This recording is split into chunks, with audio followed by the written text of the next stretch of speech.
Chapter 19 Serenity's Secret Records. Chapter 19 Serenity's Secret Records.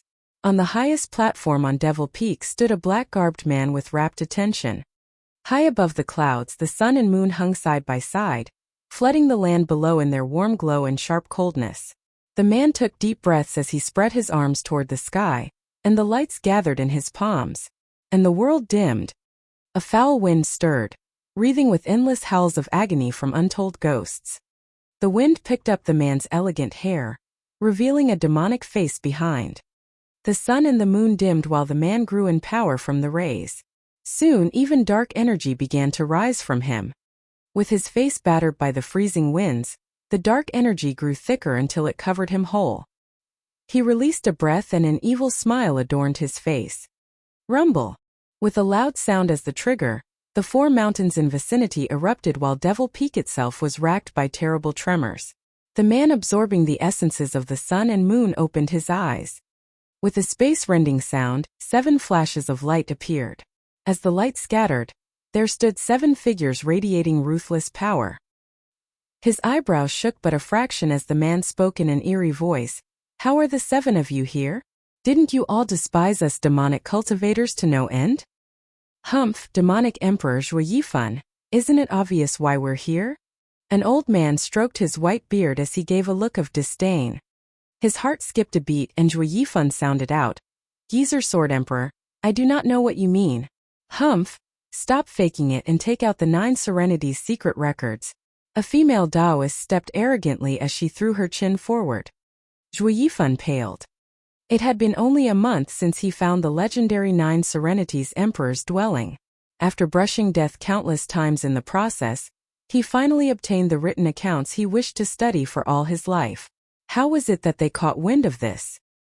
He suddenly recalled something and his face grew darker by the second. "Zhao Chan, come out," shouted Zhuo Yifan. A cheery voice rang through the empty forest on the mountain. Immediately, a handsome youngster in white robes walked from behind the 7, smiling, all the while as he made a curt bow to Zhuo Yifan. "Ha ha ha, master, did you ask for me?" Zhuo Yifan glared with hatred at the hypocrite and said, "Is this your doing?" "Yes," nodded Zhao Chun with a smile. "Did you also cancel the guarding array?" "Yes." "Why? I never slight you in the least." Zhuo Yifan clenched his fist as murderous intent flared out from his eyes. Despite being a demonic cultivator, he normally did not kill without reason. If he did, he was just acting out on his nature. Else, those righteous cultivators would have come to end him much sooner. Zhao Chan, for that matter, was an orphan that Zhuo Yifan took in when he saw his talent. Yet, who'd have thought the day would come when Zhao Chan would betray him? Despite putting a front with his calm demeanor, before Zhuo Yifan's increasing killing intent, Zhao Chen's feet betrayed him as he took 2 steps back, moving closer to the 7 beings behind him. "Master, I understand your kindness is as heavy as a mountain, but that doesn't give you the right to steal the 8 Emperor seat and cast me in your shadow for all eternity. Even more so regarding the 9 Serenity's secret records. Ever since you've obtained it, you've trained alone, even afraid of me catching a glimpse of it." Zhuo Yifan's heart clenched when he heard this. Zhao Chun would never know he did it for his sake. Having low cultivation and going headfirst into studying the 9 Serenity's secret records would deviate one's cultivation. He had opted to understand it in its entirety, and only then impart it to him. Yet all his plans were ruined in just a short month. "Ha ha, well said. Zhao Chun, you're a true disciple." Zhuo Yifan's roaring laughter reached the heavens and so did his rage. "Since it is so, master will give you a taste of the 9 Serenity's secret records." "Zhuo Yifan, it is not your place for such unbridled words in the presence of us 7. The white-bearded old man stepped before Zhao Chan. "Humph! Everyone in the sacred domain knows me as the 8 Emperor. I could care less if all 7 of you emperors come at me together."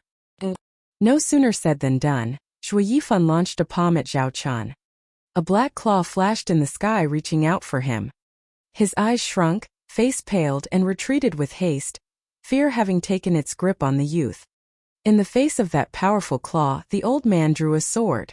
A sword wave flashed and the black claw was turned to nothing. "Humph, 9 Serenity's secret records is nothing great." The old man stood in the wind with his sword ready, disdain all over his face. Zhuo Yifan smiled and waved his palms. Geezer, stop being so arrogant. Boom!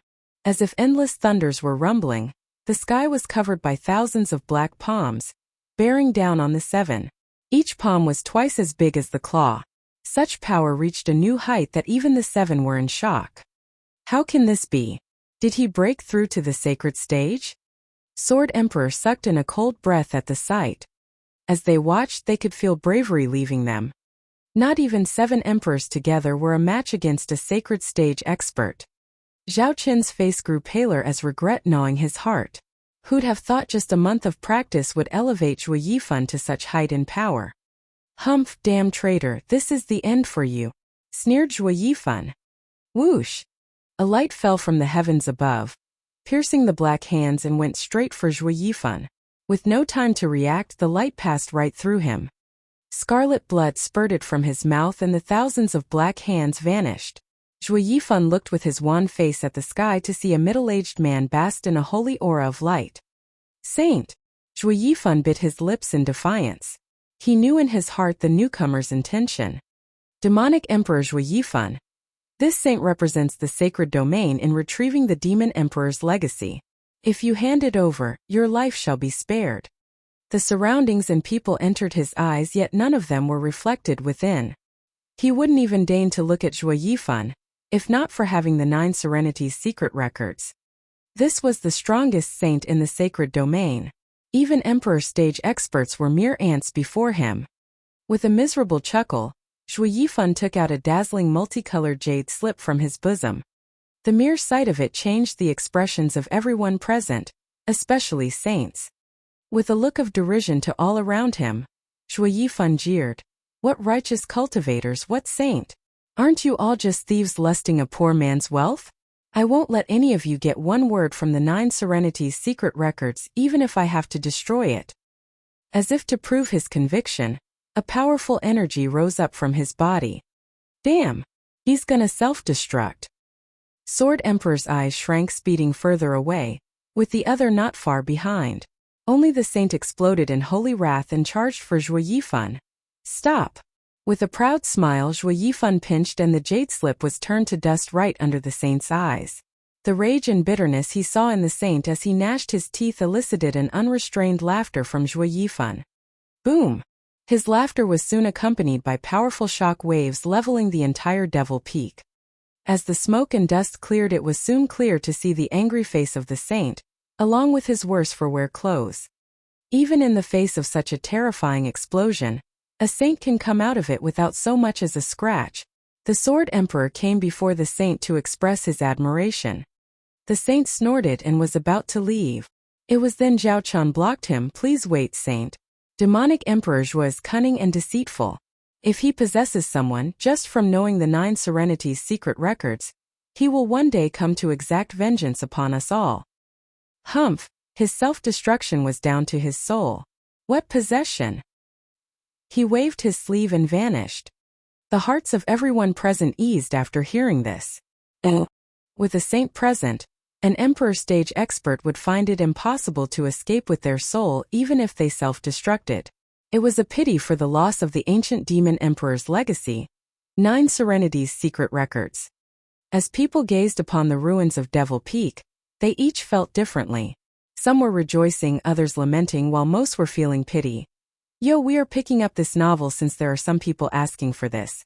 I'm also personally interested in this story. Chapter 2 Demonic Emperor's Rebirth. Chapter 2 Demonic Emperor's Rebirth. In the dead of night, even the moon's radiance was snuffed out by the black clouds. Bodies laid in a pile in a quiet part of the forest, the aftermath of a gruesome battle. The air reeked of blood, drawing all kinds of wild animals to feast on their flesh. Ugh! Among the countless chomping sounds of animals, from amongst the bodies, a young man let out a groan. Ears twitched and the animals approached the source in silence. Thump! With a loud sound, 2 corpses were thrown to the side to reveal a blood-stained figure wrestling out from the pile. The animals jumped 2 steps back in fright, but when they noticed he was alive, they came back with a vengeance to rob life from him. Yet the youth hardly noticed the imminent danger, still sat there in a daze. Is this the current me? He checked his hands as his eyes glazed over. A woo. A wolf's howl echoed as the beast sprung towards the youth. He turned his head, his eyes shining with bloodthirst from his blood-stained face. The killing intent was akin to two swords stabbing into the wolf's eyes. Whoosh! The wolf grounded to a halt, shivering as it curled backwards. The rest of the animals were also making a run for it when they watched those demonic pair of eyes. Despite his weak appearance, the animals' instinct screamed at them of the danger the youth posed. As silence set in once again, the youth took a deep breath and closed his eyes. His name was Zhuofan, 15 years of age, a servant of the Luo clan at Cloud Manor. His life was happy and carefree, until 3 days ago when a band of Black Wind Mountain bandits butchered the manor. He along with some guards escorted the young master and young miss as they fled, only to find his end in this forest at the hand of their pursuers. In his final breaths he was filled with an obsession. It was this that drew the drifting demonic emperor Zhuo Yifan's resentment and allowed the demonic emperor to possess him. Zhuofan's eyes flashed with demonic glee. Ha ha ha, Sword Emperor Zhao Chan. You would have never imagined the 9 Serenities secret records has a way of possessing someone without the need of a soul. Wait for me, I will soon return to Sacred Domain and behead you myself. Only Zhuofan's mad laughter echoed in the bleak forest. Even the other animals chewing on corpses were startled into fleeing. Cough! A sudden cough cut his raving laugher short as his eyes turned like a hawk towards the source. He helped me. Zhuofan rushed to it to see a Luo clan's guard buried in bodies, with blood pouring from his mouth. Humph, the affairs of mortals have nothing to do with me. His eyes shrank and shook his head as he was about to leave. The previous Zhuofan would have done his best in helping the man, but he was now replaced by the demonic emperor Zhuo Yifan. To Yifan, the Luo clan were nothing but ants to him. Who was so bored as to save an ant's life? He took only 2 steps before stopping. Recalling something, he dropped down cross-legged to inspect his body. Not a moment passed and Zhuofan flashed his eyes open with glee. This kid is 15 yet has never cultivated. His body is untainted. On the Martial Emperor continent most could cultivate. Even farmers would have a first or second layer in the foundation establishment stage. It was rarer to find a 15 years old who never cultivated once. And the strongest cultivation method is the 9 Serenities secret records, demon transformation art, who could use others' cultivation and later allow one to swallow the heavens and devour the earth, reaching the highest realm of power in this world, needed a pure body to train in it. This cultivation method was something the 9 Serenities Emperor comprehended only after he entered the Emperor stage. Just when he was contemplating destroying his cultivation and starting anew, he suffered at the hands of the other Emperor stage experts. In ancient times, the 9 Serenities Emperor was among the top 3 strongest emperors. For it to make even him consider restarting his cultivation, this cultivation method must be of tremendous might. Maybe it surpassed even a heaven-ranked cultivation method. As such, once Zhuo Yifan obtained it, he began to consider his next course of action. But before he could decide, the 7 emperors in Zhaochan came and forced him on this path. With a pure body, the effect would be even more pronounced. At this point, Zhuofan returned to the guard. He removed the corpses covering him and pulled him out of the rest. Empty eyes watched as he got pulled from the brink of death. The guard smiled. It's you, Zhuofan. Thank you, I'll repay you when we get back. Why wait when you can just as well do it now? With a corner of his mouth perked up, Zhuofan exposed an odd smile. The guard froze as a chill seized his heart. As they were both from the Luo clan, this wasn't the first time he saw Zhuofan. But this was his first time watching such a sinister expression. It was akin to how a wolf would set its sights on a rabbit. Zhuofan, what are you going to do? The guard watched him vigilant. Zhuofan ignored him as he watched with the same smile, mumbling all the while, not bad, a second layer of qi condensation cultivation. Solid foundation material. While other cultivation methods absorbed the spiritual energy around them to refine the host's body, the demon transformation art robbed others of their cultivation to further his own. But how could a normal man steal from a cultivator? When the target was wounded, of course, to the point he couldn't even move. This was the reason for Zhuo Yifan's uncertainty to abolish his cultivation at the time. If such an encounter never happened, he would have been immortal for the rest of his life. It would end in a complete loss, something he believed caused even the Nine Serenities Emperor to hesitate at that time. Yet, here he was with a newly possessed body that the heavens dropped on his lap. Truly something only found by luck. Seeing the insidious Zhuo Fan watching him like a rogue watched a beauty, the guard's heart never knew rest as he shouted, "Why, you're not Zhuo Fan." He correct. The evil laughter further emphasized Zhuo Fan's malevolent look. "I am the sacred domain's 8th emperor, demonic emperor Zhuo Yifan." Chapter 3 Demon Transformation Art. Chapter 3 Demon Transformation Art.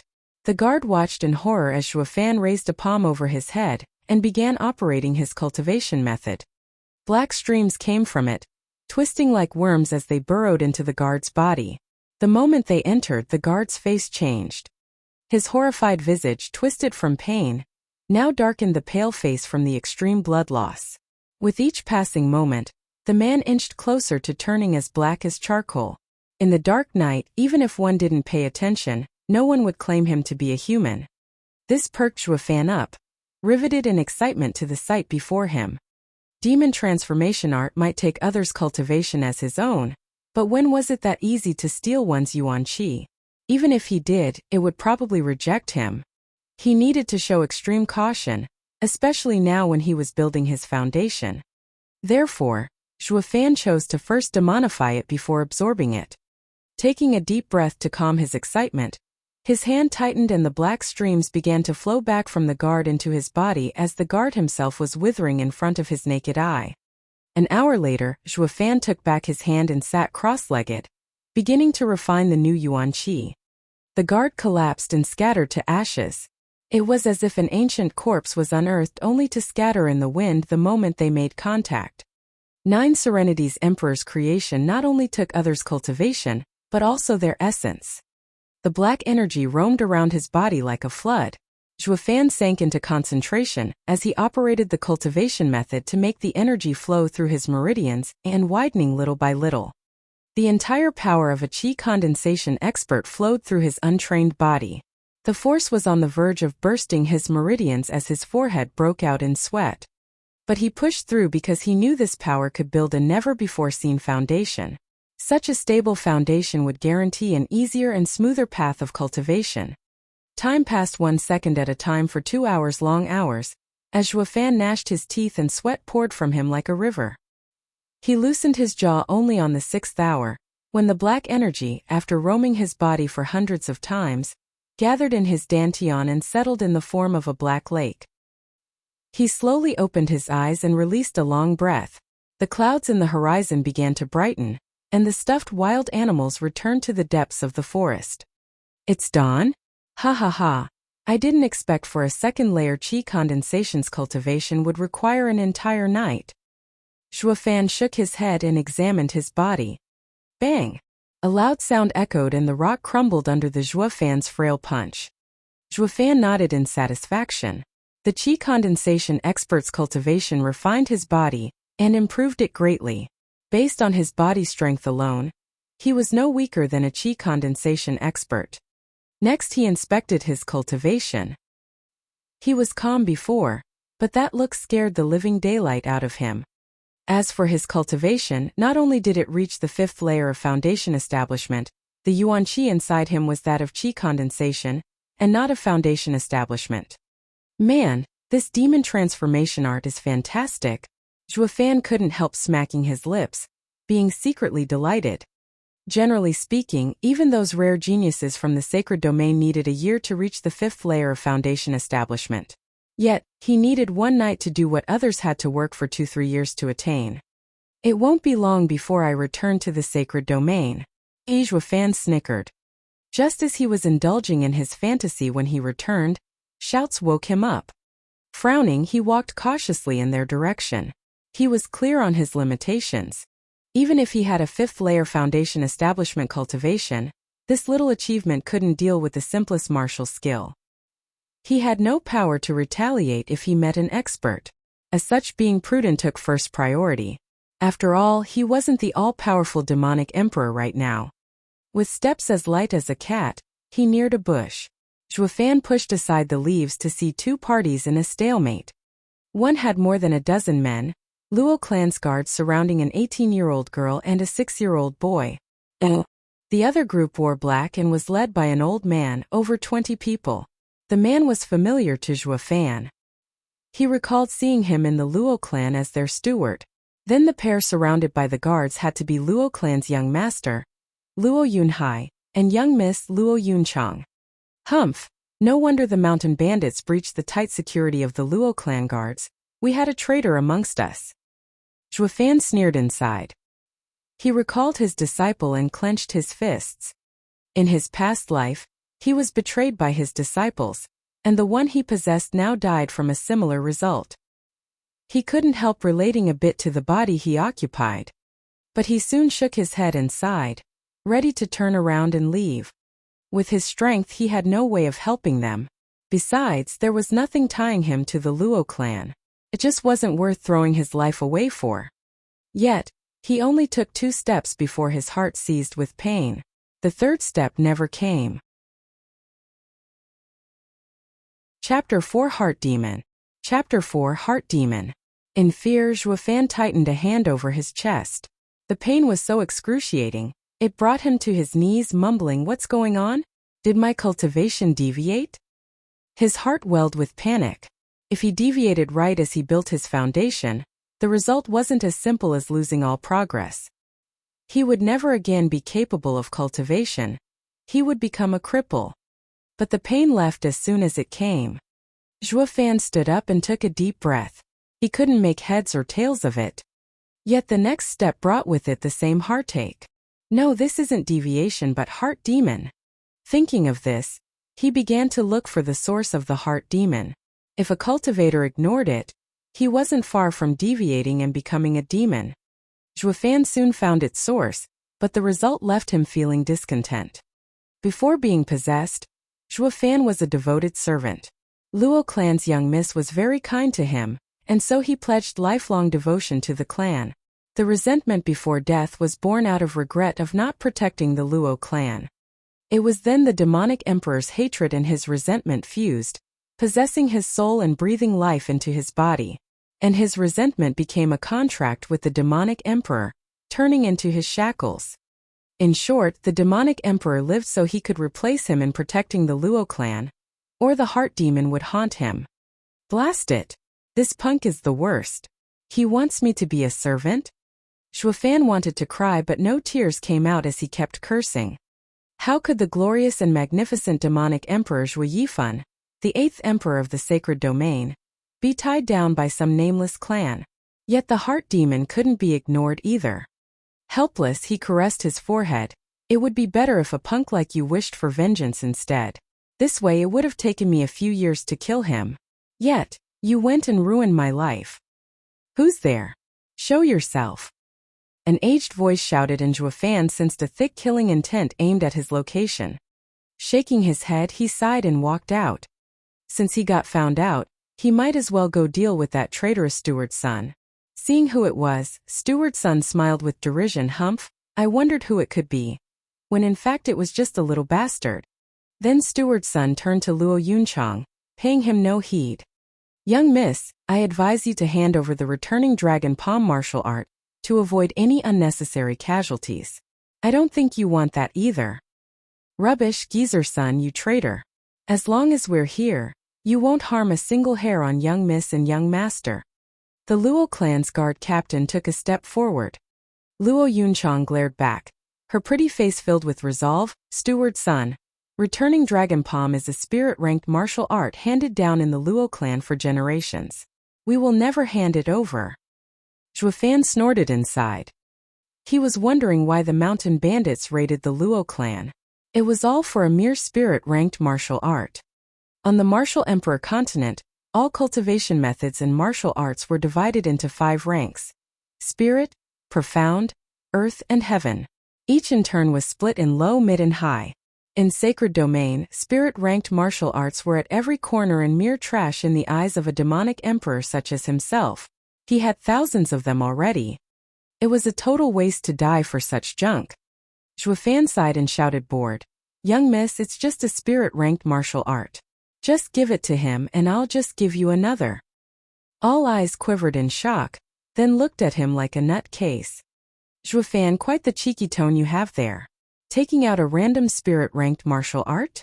On what grounds can a 15-year-old Luo clan servant do that? Ha ha ha. Steward's son threw his head back and laughed, eyes filled with mockery. Even the bandits followed with their taunting laughter, not hiding their ridicule, while the guards looked at him in doubt.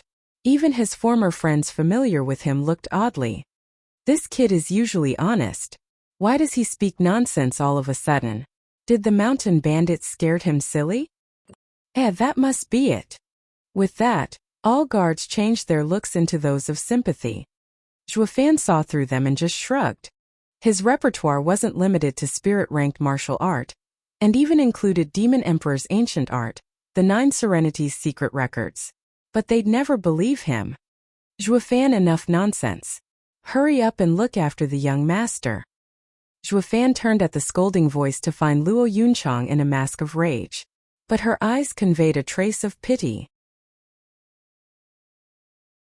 Chapter 5 Obnoxious Servant. Chapter 5 Obnoxious Servant. Perking up into a grin, Zhuo Fan picked up on her intent. Young miss had to be thinking he was insane, yet she still did not want him to die. As they were speaking, she was looking for a chance to hide him behind the guards. What are you waiting for? Get him over here before he humiliates us further. Luo Yunchang shouted at the guards. Before anyone even moved, a bloody blade rested on Zhuo Fan's neck. Wait! Steward's son snickered, his eyes piercing through Luo Yunchang's as he had figured out her plan. Young miss is as kind as ever, wanting to save even a mentally unstable servant. Luo Yunchang raged, Steward's son, you won't let even the demented live. Ha ha, right back at you. If you don't want the innocent to die, take out the returning dragon palm. We don't care if our blades get slick with the blood of one more man. With that, the bandit brushed the edge along Zhuo Fan's face and sported a bloodthirsty grin. Luo Yunchang pursed her lips, hesitation visible in her eyes, yet still decided to close them. Zhuo Fan understood. Although the young miss had no plan to save him by taking the martial art out, as his mistress, it filled him with gratitude just from hesitating. But in the end, it would come down to him if he could save himself. Taking a look back at the bandit, he found a fat man of the same height at 7th layer of foundation establishment. It should be doable.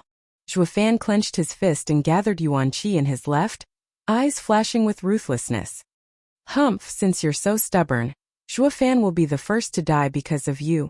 Steward's son's hand dropped, staring at Luo Yunchang's pain-filled eyes. Fatty, kill him. He grinned and raised the blade way up high. It was then that a thump echoed out, soon followed by bone snapping along with the fat man's wails. His blade had long ago slipped from his hand. Zhuo Fan picked it up and decapitated the man.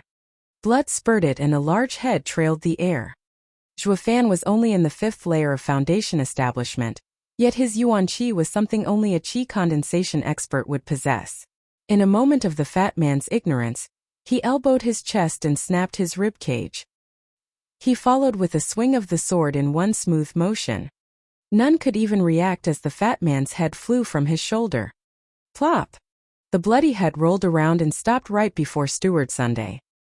He looked dumbly at the familiar face, incredulous of the outcome.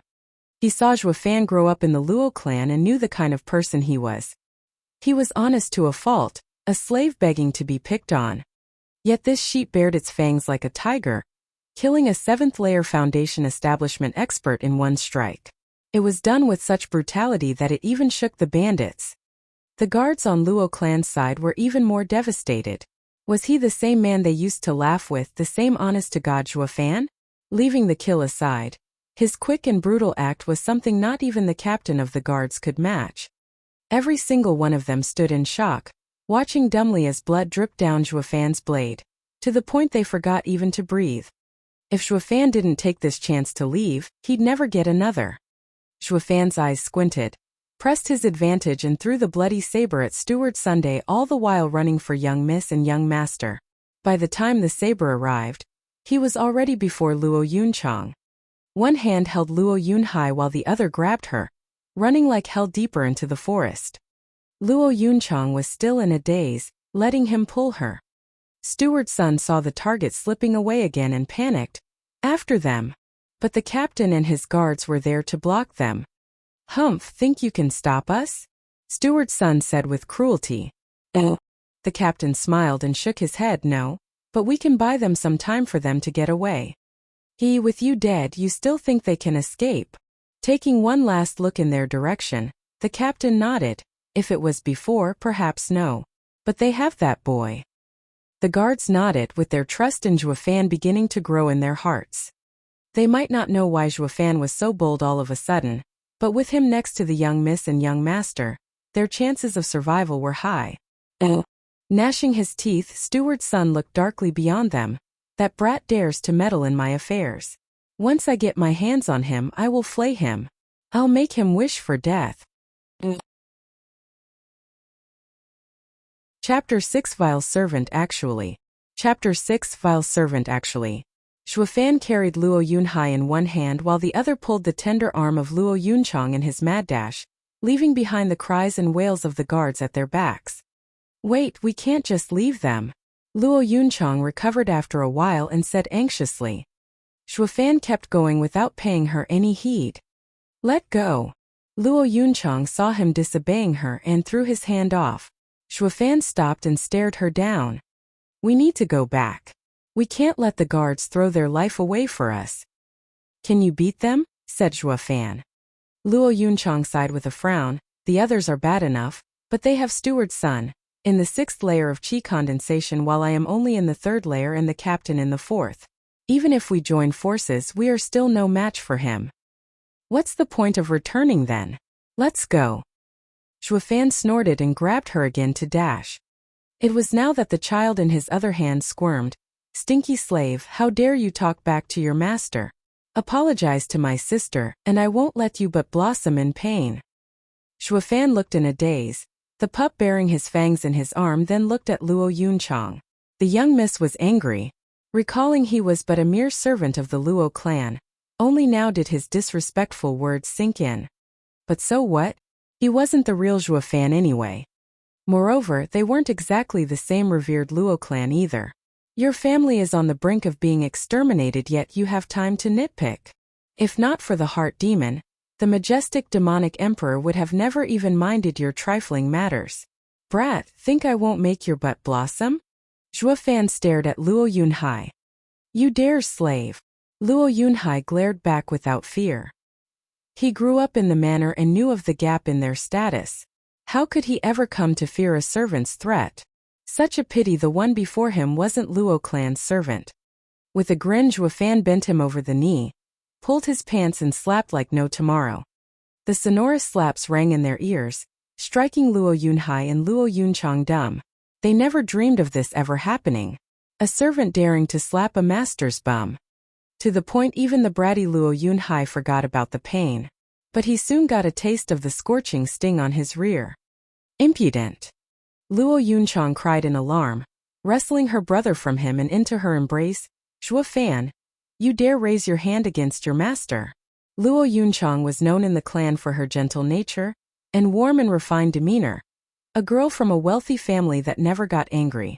But Xuefan's act took the cake and made the rage inside her burn like never before. Xuefan avoided her eyes as he sneered. "Not as daring as young miss. To the point of wasting time berating others while the enemy is just around the corner." The noise behind them was getting weaker. Xuefan and Luo Yunchang were clear the guards couldn't hold on much longer. "I only slapped him a few times, but if you do not run, those men will soon take his life." Xuefan pointed at Luo Yunhai. Luo Yunhai was still angry, but Xuefan's words struck close to home. Her brother was the only male left in the clan. She could sacrifice herself, but nothing must happen to him. After some thought, she became serious. "Xuefan, take young master and leave while I stall them." "I refuse," blurted Zhuofan, if you dare leave, I will kill this brat. You! She was at a loss for words.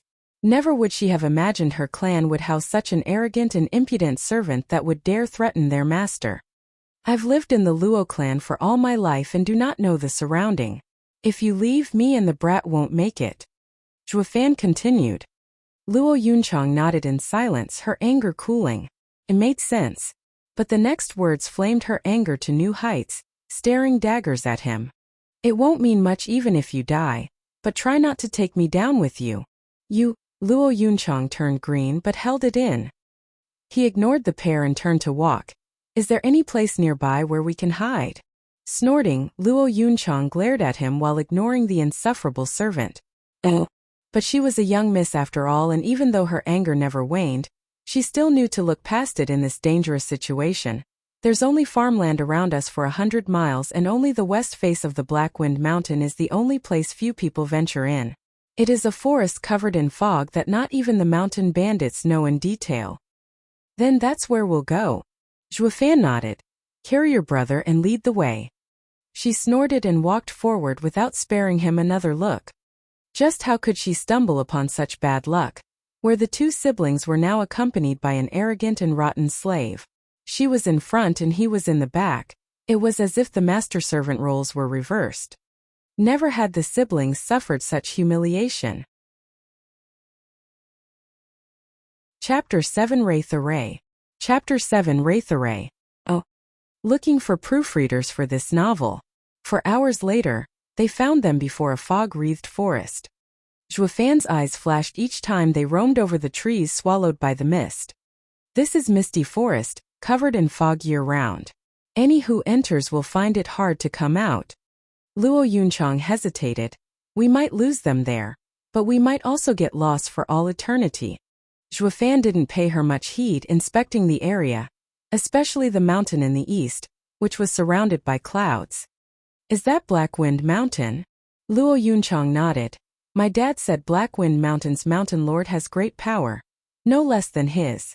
Our clans have been fine for decades yet. For some reason, their bandits attacked out manor. Good place. Zhuofan rubbed his chin, showing heartfelt admiration. Azure Dragon in the east, White Tiger in the west, Vermilion Bird in the south, Black Tortoise in the north, and Chilin's Horn in the center, breaking the sky. This is a natural array. Zhuofan mumbled. Such a pity, no one knowledgeable discovered it. Now that I'm here, I'll make this place my second Devil Mountain. Zhuofan's eyes flashed with joy. He was clear of this mountain's value.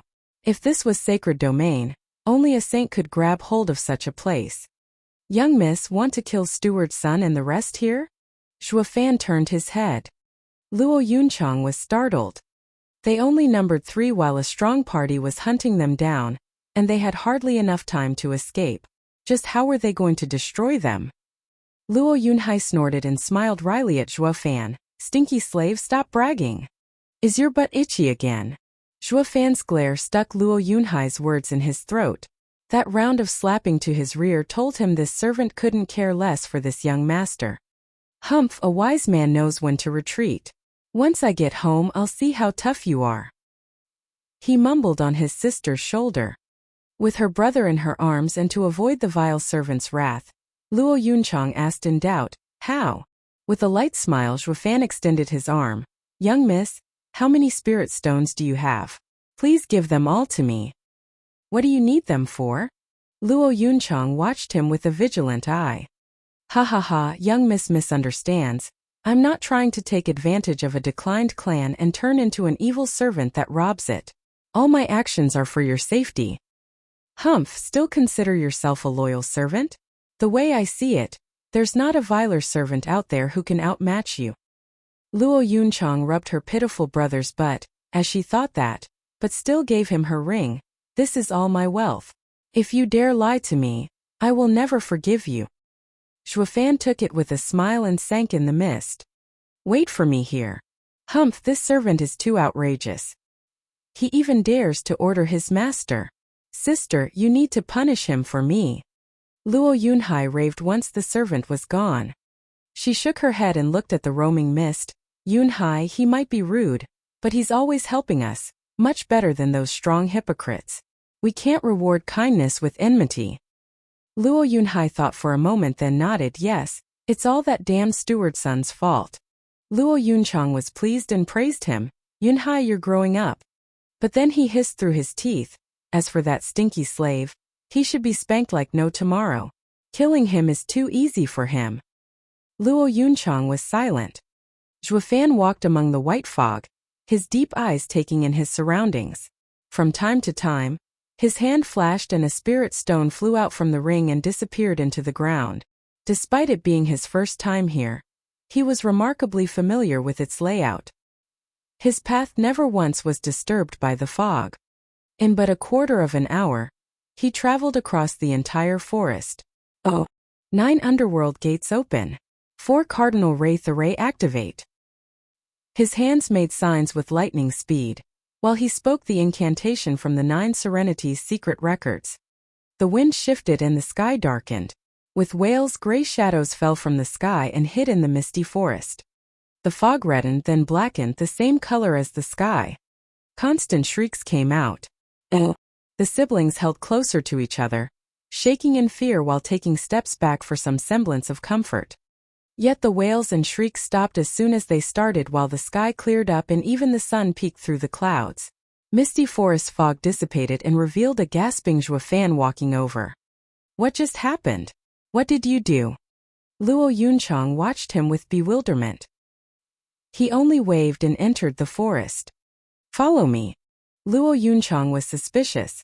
However, she led her brother behind. Zhuofan had a mysterious appearance that made the two not voice their doubts. When they arrived at an ancient tree, Zhuofan said, "Stay below this tree for now. I will teach you how to control the wraith array, and when Steward's son comes, you can use it to kill them." What? This is an array? Luo Yunchang was stunned. Arrays were even more precious than martial arts in this world. No sect would ever dare release even a normal array to outside. Even if the auction had a first-grade array, it would still sell for hundreds of thousands spirit stones. They were rare and in high demand.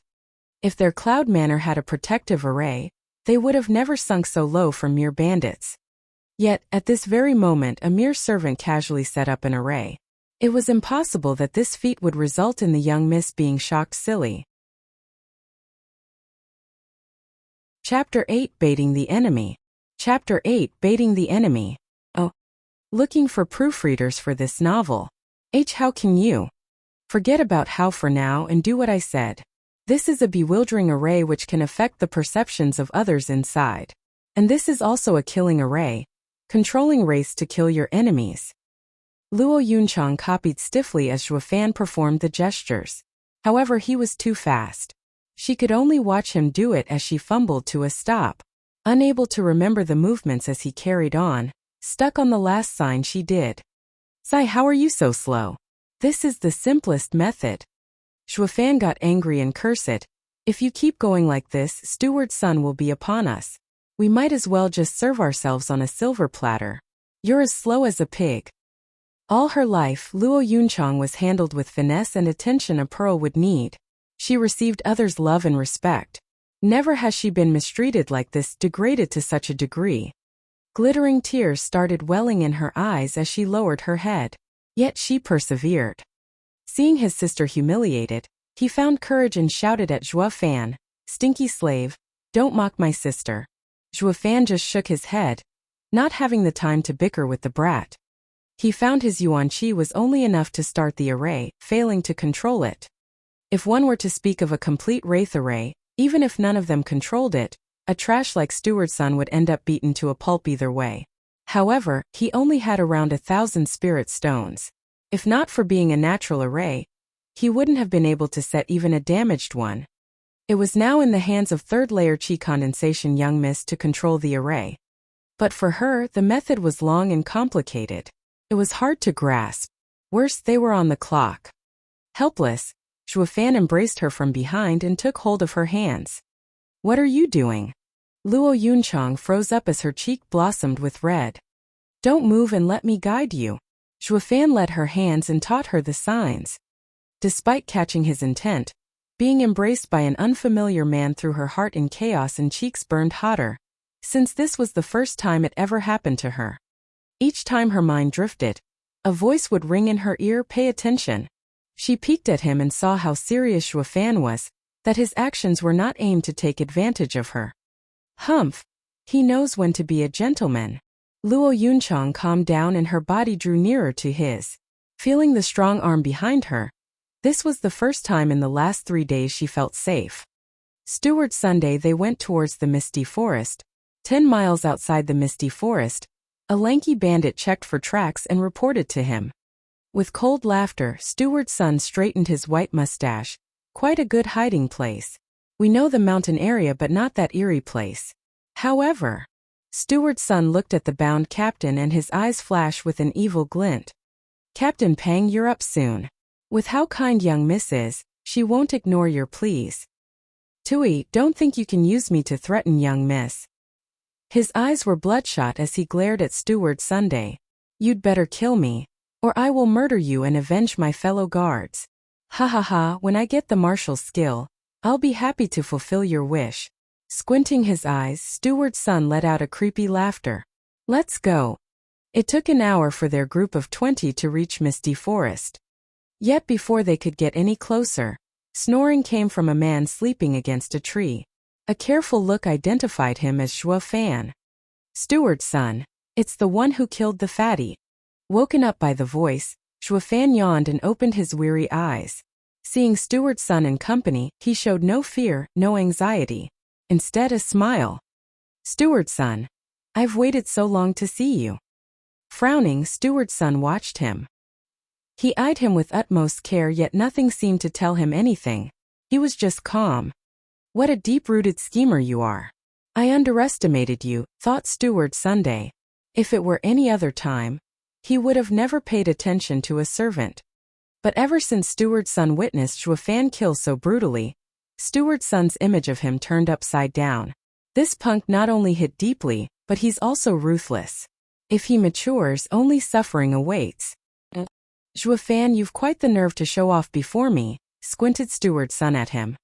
Shuo Fan cut to the chase. Instead of replying, "Steward's son, want to make a deal." "What deal?" "I'll give you the Luo clan's young master and mistress. So, secure my career in Blackwind Mountain." "What?" Not only was Steward's son shocked, but even the guard captain was also dumbfounded. He rested his hopes on Shuo Fan to take the siblings far away. Who'd have thought Shuo Fan would defect and use them as bargaining chips? "Why are you doing this? Luo clan hasn't scorned you." Doubts arose in Steward's son's heart. "Ha ha ha, then why do you? Luo clan treated you even better." Steward's son reddened at this and felt his rage boiling. As he calmed himself, Shuo Fan continued, "Every man for himself. With how much the Luo clan has fallen, reviving it isn't something one man can do. Why should I walk towards my death? Using them to secure my life is but human nature." He picked the red rope from the ground who followed into the mist. "Young miss is at one of the ends of the rope. I left a few forks on the rope along the way that only I know about." Steward's son nodded as he grabbed it. "Good plan to use a rope to mark your way. And you even included forks to safeguard the right trail for yourself. A true double-crosser, ha ha ha." He gave the rope back. "Deal, lead the way. But don't even think of playing tricks." "Steward's son, I am an honest man," smiled Shuo Fan. Steward's son sneered. "I would have believed you before, but now who would?" The two locked their eyes, each laughing as their looks hid devious thoughts. The captain's hair stood on end. He kept cursing Steward's son as a rotten and vile human, while he barked at Shuo Fan as one who betrayed their master. Though everyone ignored him as he was escorted by other men as they ventured into the thick mist. Chapter 9: The Erased Power. Chapter 9: The Erased Power. The row of people stuck together and held on to the red rope as they walked through the mist. Shuo Fan went first with Steward's son right behind him, holding on to him with a firm grip on to prevent the boy from escaping. Because of the thick mist, one couldn't even see the figure of the one in front and relied on their hands to feel their neighbor. At the heart of the misty forest, where it was impossible for anyone to escape, Shuo Fan stopped. "What is it?" Steward's son was feeling apprehensive, tightening his grip on Zhuo Fan's clothes. With a snicker, Zhuo Fan said, "Steward's son will be pairing here. It's best if you travel the underworld river without me." With acute fear, Steward's son discovered he fell in Zhuo Fan's trap. He pulled Zhuo Fan close and slapped him.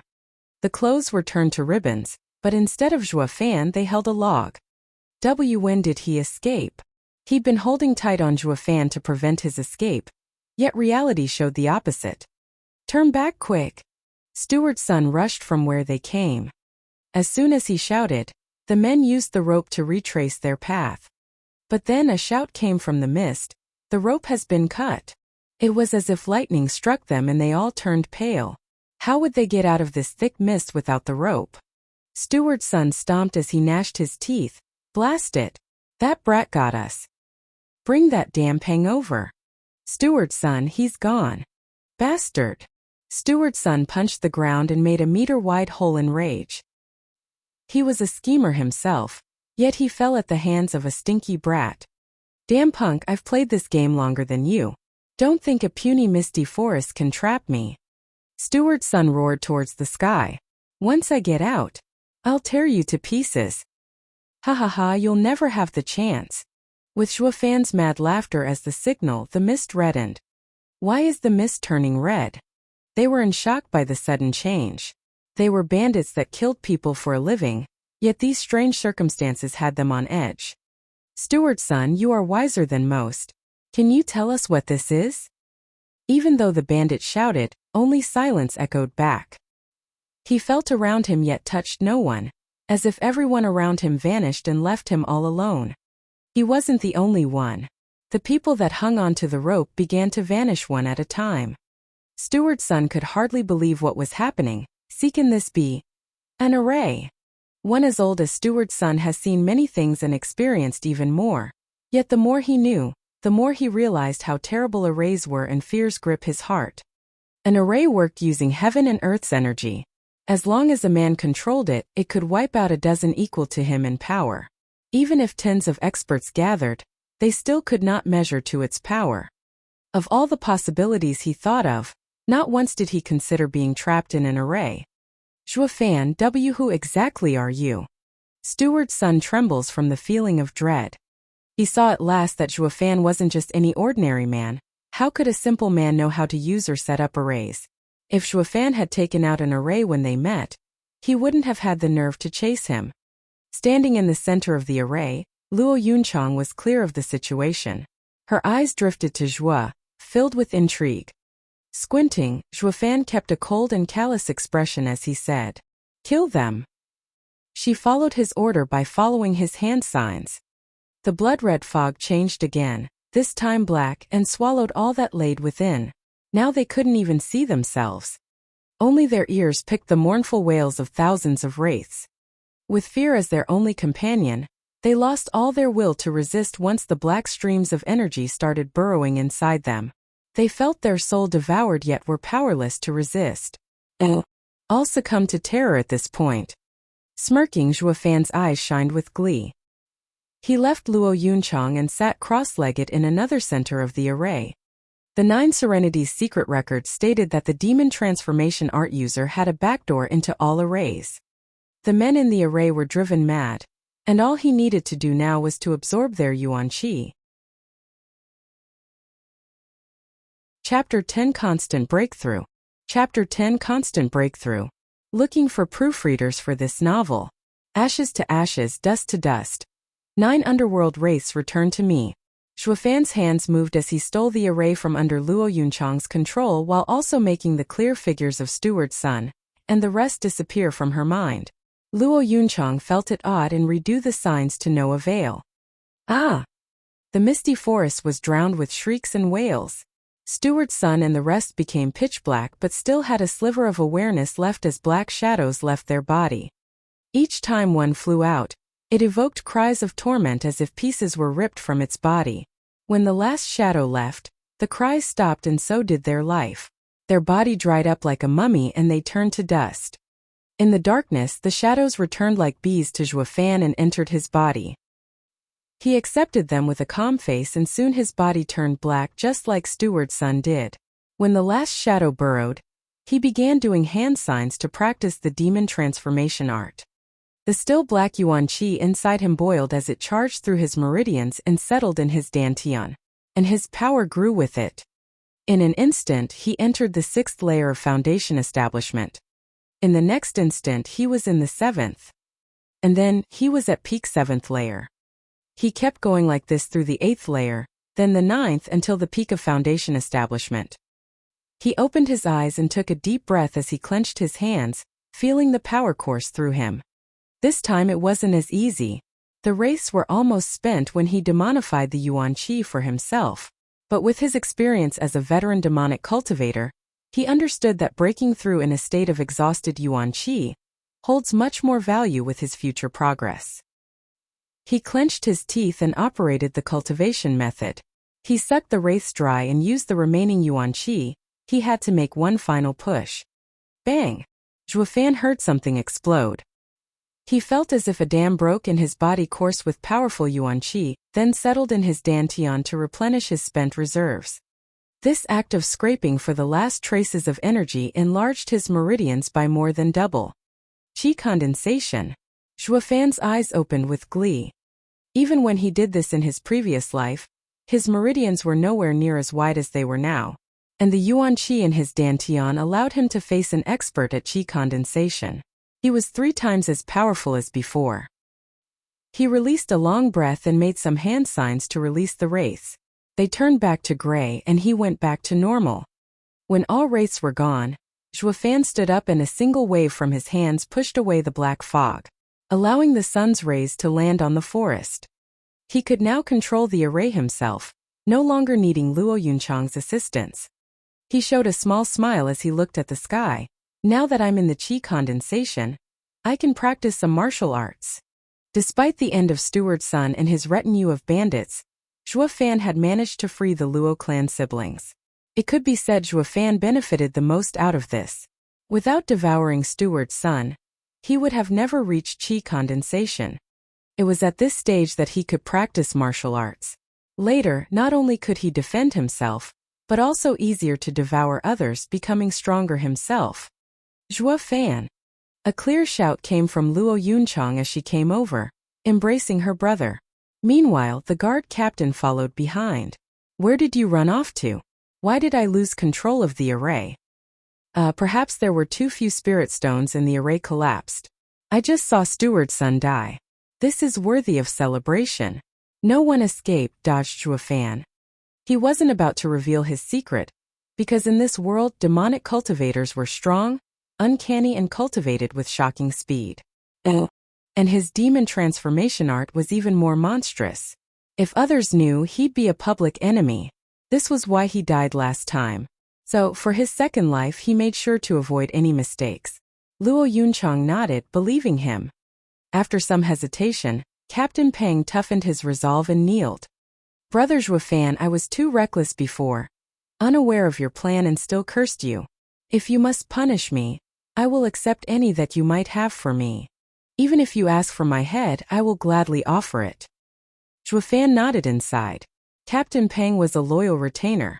If Zhao Chun had this level of devotion, Zhuofan wouldn't have fallen so low. Sighing inside, he helped Captain Peng up. Captain Peng is a captain of the guards while I am just a mere servant. How could I receive such courtesy? Moreover, we have young Miss to thank for setting up an array to eliminate Steward's son's group. Luo Yunchang watched him confused, only nodding when he threw Luo Yunchang a look.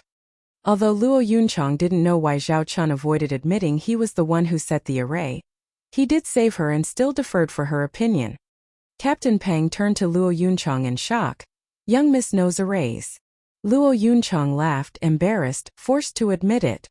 Heaven protected the Luo clan. Young Miss knows arrays, our rise is imminent. Captain Peng threw his head back and laughed, exhilarated by the prospect. Zhuofan rubbed his nose. Luo Yunchang stole a glance at Zhuofan. If Luo clan is to rise, it's only thanks to this man. Chapter 11 Entering Windgaze City. Chapter 11 Entering Windgaze City. Zhuofan understood her and quickly said, "Now that we no longer have Steward's son breathing down our necks, what does young Miss intend to do next?"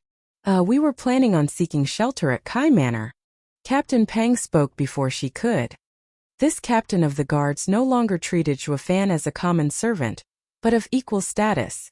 "You should know that Kai Clan's young master has a marriage agreement with young Miss." Windgate City's Kai Clan. Zhuofan rubbed his chin, nodding. According to this body's memories, Kai Clan was the best clan in the Windgate City, of the same power as Luo Clan. If he could hand over the Luo siblings to them, then the grudge would be settled and his heart demon lightened. Maybe it could even be dispelled. Zhuofan nodded at this thought. "All right, let's go to the Kai Clan." But not before he took one last look at Blackwind Mountain, mumbling, "I'll be back." At the same time, in a dark cave atop Blackwind Mountain, a malevolent youth was on a large seat. His eyes were filled with cruelty as they flicked to his subordinate, "Any news of Steward's son?" "Our reporting to young lord. Steward's son said he'd soon have the martial art." The bandit was shaking like a leaf, fearing to even meet the youth's eyes. "Ha ha ha, withdraw." "Yes." The bandit wiped the sweat from his head, not lingering one moment more if he could help it, from fear of being eaten. The youth rose and moved behind the cover placed at the back of his seat.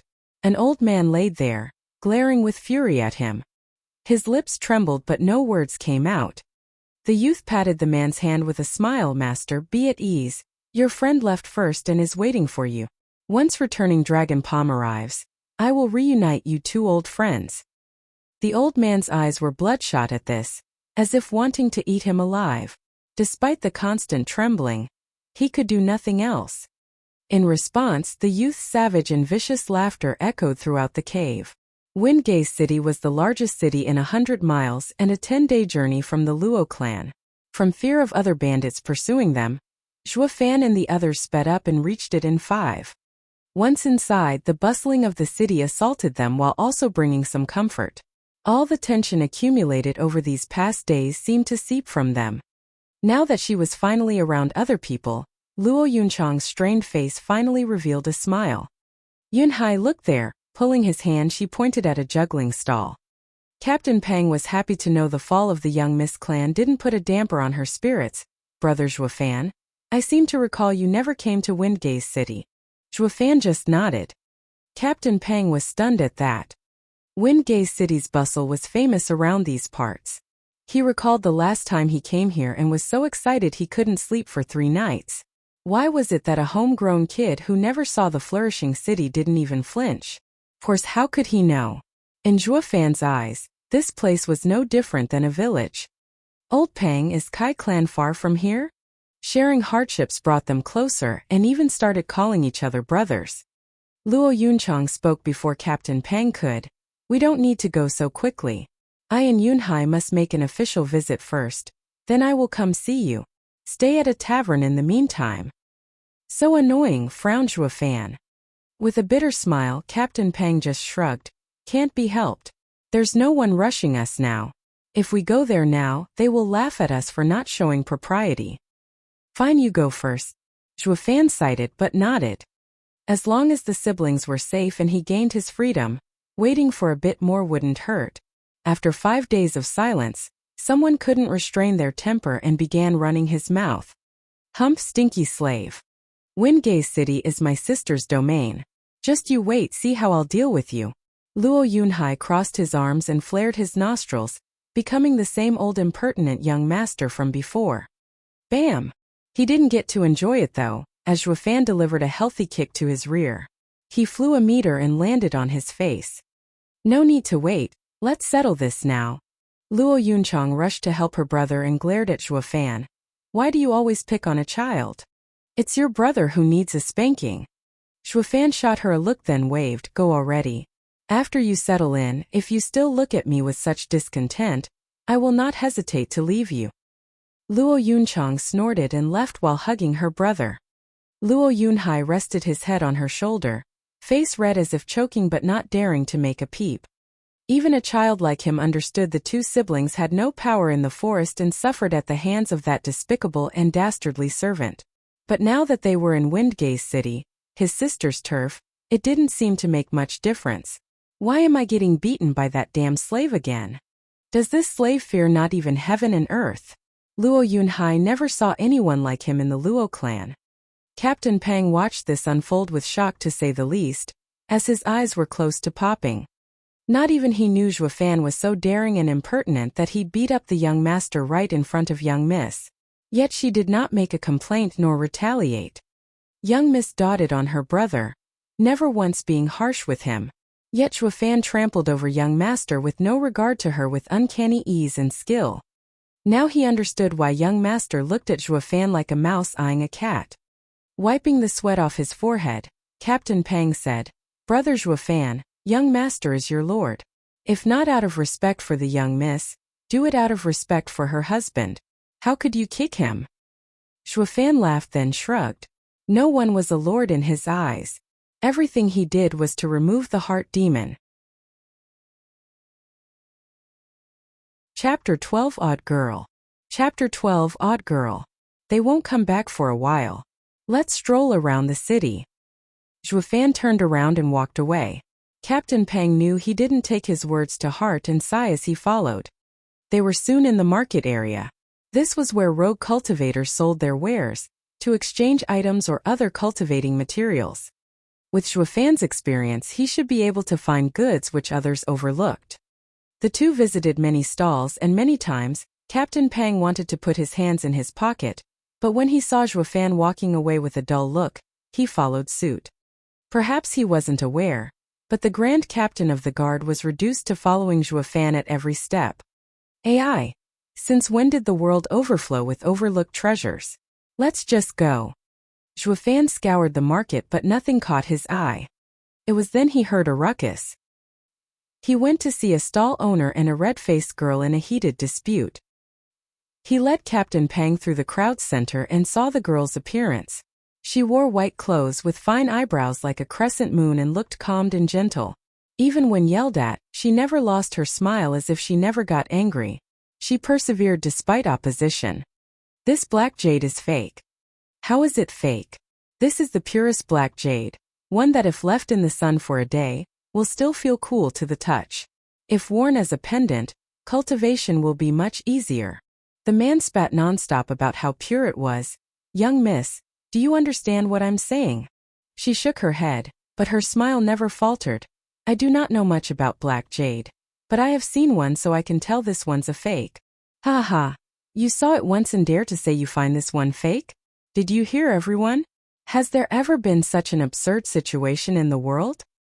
It has, and I know I'm right. If we talk about price, the worst black jade is worth 10 spirit stones while the best 100. Yet yours is only 3 spirit stones. Get out of here. Enough with your rubbish, little girl. Don't ruin my business. How could you possibly know of its value? The girl smiled while staring at the man. He felt a rage burning inside but had nowhere to vent. As the saying goes, you can't strike one who only smiled. The girl kept denying the black jade's price without a solid reason. If it was any other person, he would have slapped them silly. But her smile left him powerless to even lift his hand. That black jade is indeed fake. A man's voice echoed out and the crowd saw Zhuo Fan watching the girl with a smile. Young miss eyes are true, but cannot explain where the fault lies. As everyone knows, reality is a matter of perception. What's real can be fake and what's fake can be real. The girl was taken aback but nodded while scrutinizing him. Zhuo Fan turned to the crowd. Everyone, is it possible to prepare a few things? Sulfur, clover. He enumerated some of the most common things, and some people already bought them. Under everyone's eyes, Zhuo Fan threw them in water, stirred and said to the stall owner, please place the black jade inside. Humph, you're just washing it. He was also confident even as he placed it inside. But once it entered, the water began to bubble and turn red. It even released a faint hint of blood energy. How can it be? The stall owner was shocked. The girl also watched wide-eyed, astonished. Ha, no need to be so surprised. This black jade was just an imitation that will show its real color once introduced to water. Zhuo Fan took the black jade and gave it to the owner. Now you should know this lady was right. That bastard lied to me. He sold it to me for 20 spirit stones. The stall owner gnashed his teeth. This black jade is only worth 3 spirit stones. The girl declared her assessment, then smiled to Zhuofan. Mr. has good eyes. I knew it was fake but couldn't pinpoint the difference. I thanked Mr. for his intervention. It was nothing. I have also seen this once, Zhuofan smiled. Young miss, won't you buy it? It's just 3 stones now. No need. I only wanted to inform others of the stone's real price. She chuckled and left. Watching her figure fading into the crowd, Captain Peng sighed next to Zhuofan. What an odd girl. Zhuofan, on the other hand, breathed out relieved as he muttered, that girl's eyes are sharp and sinister. It's a good thing she is still inexperienced, or she would have taken the treasure without hesitation. He then turned to the black jade, eyes shining with excitement. But the stall owner was sighing as he packed his things, ready to go home. Chapter 13 Blood Spirit. Chapter 13 Blood Spirit. Never thought I'd make a mistake. The stall owner was carrying his bag while walking along a remote alley. He didn't talk, just sighed as he walked. But then a voice came from behind, Owner, please wait. He stopped with a startle and looked to see Zhuofan walking over. You're the one from before, he recognized Zhuofan. It was him who showed everyone his black jade was fake. Is there something you need? Ha ha ha, owner. I like your black jade and will pay 10 spirit stones for it. Zhuofan laughed, taking glances at the man's bag. After some muttering, the owner looked oddly at Zhuofan. Mister, you know this stone is fake, so why pay 10 spirit stones?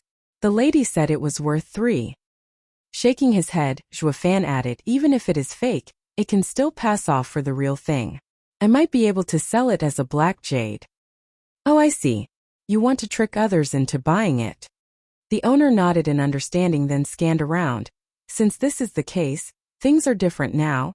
It is worth much more than just 10 spirit stone. How much do you want then? Zhuofan squinted with murderous intent. At least 50.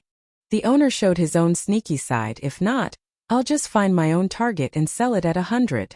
Thanks to Zhuofan's reminder, the owner realized how rare were people who could tell the real black jade from fake. He could sell the fake himself and earn a fortune. Are you buying? Or do I have to look elsewhere? Seeing Zhuofan's expression, the owner knew he didn't have that many spirit stones on him. But it was fine since he could sell it himself and dupe another in the process. He walked away. Wait. The moment he took the first step, a hand grabbed his shoulder like an iron claw, eliciting a shout of pain from the owner. Owner, don't be too greedy, Zhuofan warned. So what if I am? The black jade is mine and I'll sell it at whatever price I want. His voice choked as a black yuan qi entered his body. After his body turned black, a breeze scattered his dust into the wind. Releasing his breath, Zhuofan felt his yuan qi grow a bit. He was a first-layer qi condensation expert. The 7th-layer foundation establishment owner hardly helped in increasing his power. He just wanted to trade, but the owner had to be ruthless and force his hand. Zhuofan took the black jade and returned to the tavern. He wasn't addicted to killing, but some people were addicted to courting death. Zhuofan met with Captain Peng at the tavern and threw him a pouch. Old Peng, here? Captain Peng didn't understand, The 10 spirit stones are all here? Didn't you buy it? Zhuofan left Captain Peng at the tavern after borrowing 10 spirit stones, saying he found something that caught his eye. Yet the same spirit stones were left in the bag, untouched. Oh, that old man was so nice he just gave it to me. Zhuofan dodged. Also, Old Peng, guard my door and don't let anyone come in. With that, he closed the door to his room. Captain Peng found it strange, but since they were like brothers now, he helped him out. As such, he sat before Zhuofan's door as a guard. Zhuofan was clear as to what happened beyond his door and nodded, pleased. He lucked out in finding such a loyal man. Next, he settled the black jade on the table and released his dark yuan qi. Bam! The stone's exterior cracked and fell, revealing a blood-red light. It was no longer a black jade but a bloody one. Moreover, it gave the impression of a heart as it flashed on and off like heartbeats. I knew it, it's the blood spirit. Zhuofan swallowed, his face working hard to restrain the obvious delight in his voice. The blood spirit stems from any stone. Its only requirement of formation is to be bathed in the blood of millions of people, absorbing the essence of sun and moon for thousands of years. It would take form. It was a demonic cultivator treasure, rarest of treasures. A cultivator would use the blood spirit to form a blood infant. In battle, he could send the blood infant to absorb the opponent's blood essence, then kill him. And the blood infant could grow along with the cultivator. Once Shuofan grew strong enough, even an emperor wouldn't dare mess with it. According to the 9 Serenities secret records, there was once an ancient demonic cultivator expert, Patriarch Blood Demon, that trained the blood infant to the saint stage. Even the ancient 10 emperors were unwilling to make an enemy out of him. Patriarch Blood Demon felt invincible, and went to challenge 9 Serenities Emperor for the title of the strongest demonic cultivator. It was a drawn-out battle, with the 9 Serenities Emperor heavily wounded at the end, barely overcoming the Patriarch Blood Demon by half a move.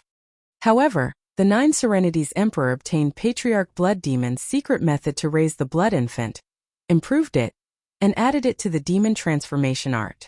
The 9 Serenities Emperor wanted to train the blood infant too, but never got the chance. Never did he, Shuofan, the demonic emperor, think he'd have such a stroke of luck after rebirthing to train the blood infant. If he had it in his past life, a saint would have been nothing. That thought made him eager to slash his wrist and pour his blood onto the blood jade.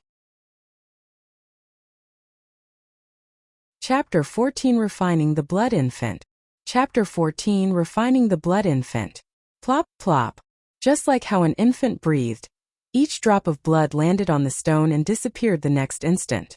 The stone started to throb and the sensation only grew stronger with each drop of blood. Shuofan smiled viciously and pushed out more blood for the jade. If he wanted to refine the blood infant, he needed to bathe it in his blood until the blood spirit synchronized both their breathing and heartbeat. The seconds trickled by as Shuofan's blood thinned, but the blood spirit was never sated, devouring everything he gave. Shuofan licked his dried lips, growing paler as his mind was clouded. He knew the loss of blood was too great, but he'd come too far now. There was only one chance to refine the blood infant.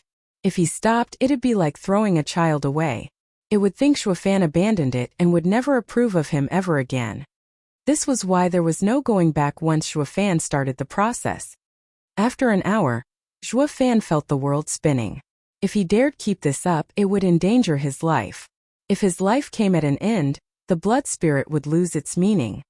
Just as he was considering abandoning the process, an indescribable feeling arose in his heart. Shuofan was stunned, then overjoyed. His mind and the blood spirit were now connected. He held onto the bloodstone and activated the demon transformation art. Black yuan qi enveloped the stone and strands of blood left it to enter Shuofan. Finally, the bloodstone shattered with a loud sound and a red glow shot for his body. Shuofan checked in glee and saw the red palm-sized infant resting in his dantian.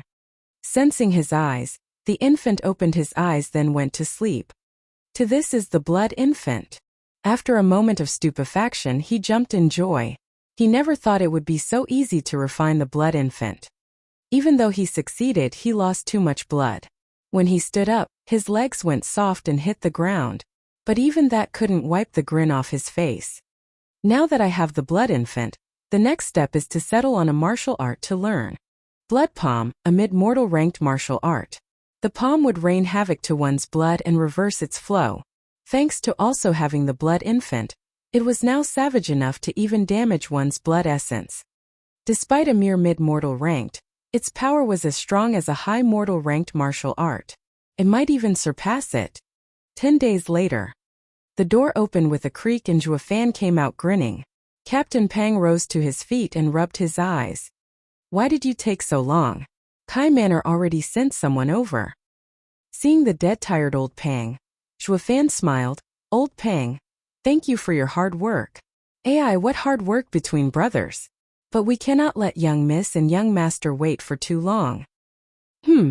You're not curious what I've been doing the past 10 days. That is your business. You'll tell me when you want to. Captain Pang waved indifferently, pulling Shuofan with haste towards Kai Manor. Shuofan was touched seeing this rough man. Despite not knowing each other for long, old Pang had complete trust in him. This never happened for all his life as demonic emperor. They arrived an hour later before a majestic gate with a sign inscribed in golden letters, Kai Manor. Just when they were about to enter, the guards stopped them. "Stop. Who are you to dare enter Kai Manor?" Captain Pang clasped his hand. "Ha ha ha, I am Luo Clan's captain of the guard, Pang Yu, and this is Luo Clan's steward, Zhuo Fan. My young miss and young master are guests in your home." Zhuo Fan was taken aback. Since when did he become the Luo Clan's steward? Pang Yu knew what he was thinking and whispered, 8 days ago, Kai Clan's men came to say you are Luo Clan's steward. Young miss must have done it. Congratulations, brother Zhuo. He, shaking his head out of helplessness, Zhuo Fan let out a bitter smile. He didn't want to be some steward, but to entrust the safety of the siblings to the Kai clan and free himself of the heart demon. How could the grand demonic emperor be a puny clan steward? But just as how he looked down on the Luo clan, so did the guards of the Kai Manor. The 2 guards shot a glance filled with contempt. Humph, another 2 showed up to cheat their way to a free meal. Hey, what did you say? Captain Pang was pissed and wanted to argue, but Zhuo Fan stopped him. They walked inside. Captain Pang didn't understand. Why did you stop me? Zhuo Fan only had a grave expression. These 2 servers' attitude was a reflection of their lords. Nothing good would come out of talking to them. The 2 needed to find Luo Yunchang and understand what was happening. The Kai Manor might not be such a good place to place his trust in. After some inquiry, they arrived at the siblings' dwelling. Seeing the wretched place they lived in, even lower than the tavern rooms, Captain Pang cursed. Why is the Kai clan treating young miss and young master like this? They are even less than guests. Not just that, they don't even consider them humans. Zhuo Fan felt anger seething inside. If not because of the siblings' injustice, then because of wasting his time and energy. Let's go in. Zhuo Fan rushed next to Captain Pang, who was in a hurry to open the door. Inside, they saw Luo Yunhai sitting on the bed crestfallen, without his usual enthusiasm. The place was crude with just a broken chair and a broken table. Captain Pang's eyes teared up. Young master, don't be sad. Kid, where's your sister? Zhuo Fan was blunt with no sympathy. It seemed Zhuo Fan's beating casted a shadow on his heart. The lifeless Luo Yunhai shivered and woke up. Luo Yunhai stammered at the raging Zhuo Fan. Sister went to look for him. Hick young master Kai, to help rebuild the Cloud Manor. Asking for help in this situation is asking for humiliation. Let's go look for your sister. Zhuo Fan dragged Luo Yunhai off the bed. His attitude worse than ever. Captain Pang was in a panic, wanting to stop Zhuo Fan from being so rude to his master. But Zhuo Fan's mood seemed to put him off, and all the courage left him. As such, Luo Yunhai was shaking in fear as he led them. Captain Pang cashed up to them thinking, just who is the lord here? Chapter 15 Annulled Marriage. Chapter 15 Annulled Marriage. Next to a clear stream, an elegant man was frolicking with a charming lady in red. They chased each other around the pond, laughing all the while in this peaceful place. Luo Yunchang felt only sorrow as she watched the flirting couple. But for the good of the clan, she braced herself and stepped forward, brother shouting. The mood of the man turned sour as he glared at her. Luo Yunchang, I thought I made myself clear. From now on I have nothing more to do with you. My eyes are only for you, Fei. Yeah, now get lost. Brother shouting doesn't love you anymore. The lady in red sneered at her. Biting her lip, Luo Yunchang's eyes mist over. At the time when Luo and Kai clans were on good terms, the parents of both families arranged their marriage. She and Kai shouting grew up together and swore their love for each other, to never abandon the other. This was why the first person she thought of was her fiancé when she needed help. Yet reality was cruel. Ever since they came here, she and her brother kept suffering while Kai shouting had the arrogant and insufferable Sun Clan's young miss, Sun Yufei, next to him. She knew all hope of marrying into the Kai clan was lost. But for the sake of rebuilding her clan, she hoped to stir clan head Kai's amiable emotions the two clans had in the past and lend a helping hand. Yet clan head Kai Rong was cold and unfeeling to their plight, not moving an inch. The siblings stayed here for 10 days, all in hope of gaining some assistance. But since Kai Rong ignored her, she could only turn to Kai Shouting. Brother Shouting, I don't ask for you to go through with the engagement, and only hope you can persuade your father, for old time's sake, and help the Luo clan. It has nothing to do with me. Talk with Dad. Kai Shouting waved his sleeve coldly. Luo Yunchang kneeled with tears streaming down her cheeks. Brother Shouting, if you don't agree, I will kneel here until I die. Taking a long look at her, Kai Shouting frowned and was plagued by hesitation. But then Sun Yufei jumped between them and slapped Luo Yunchang. The blow through her back and blood trickled from her mouth. Humph bitch, Kai Shouting is mine. Stay away from him. Sun Yufei's phoenix eyes glared and raved. She turned to Kai Shouting and said harshly, you stay away from her too. If I find there's still something left between you, I will leave you.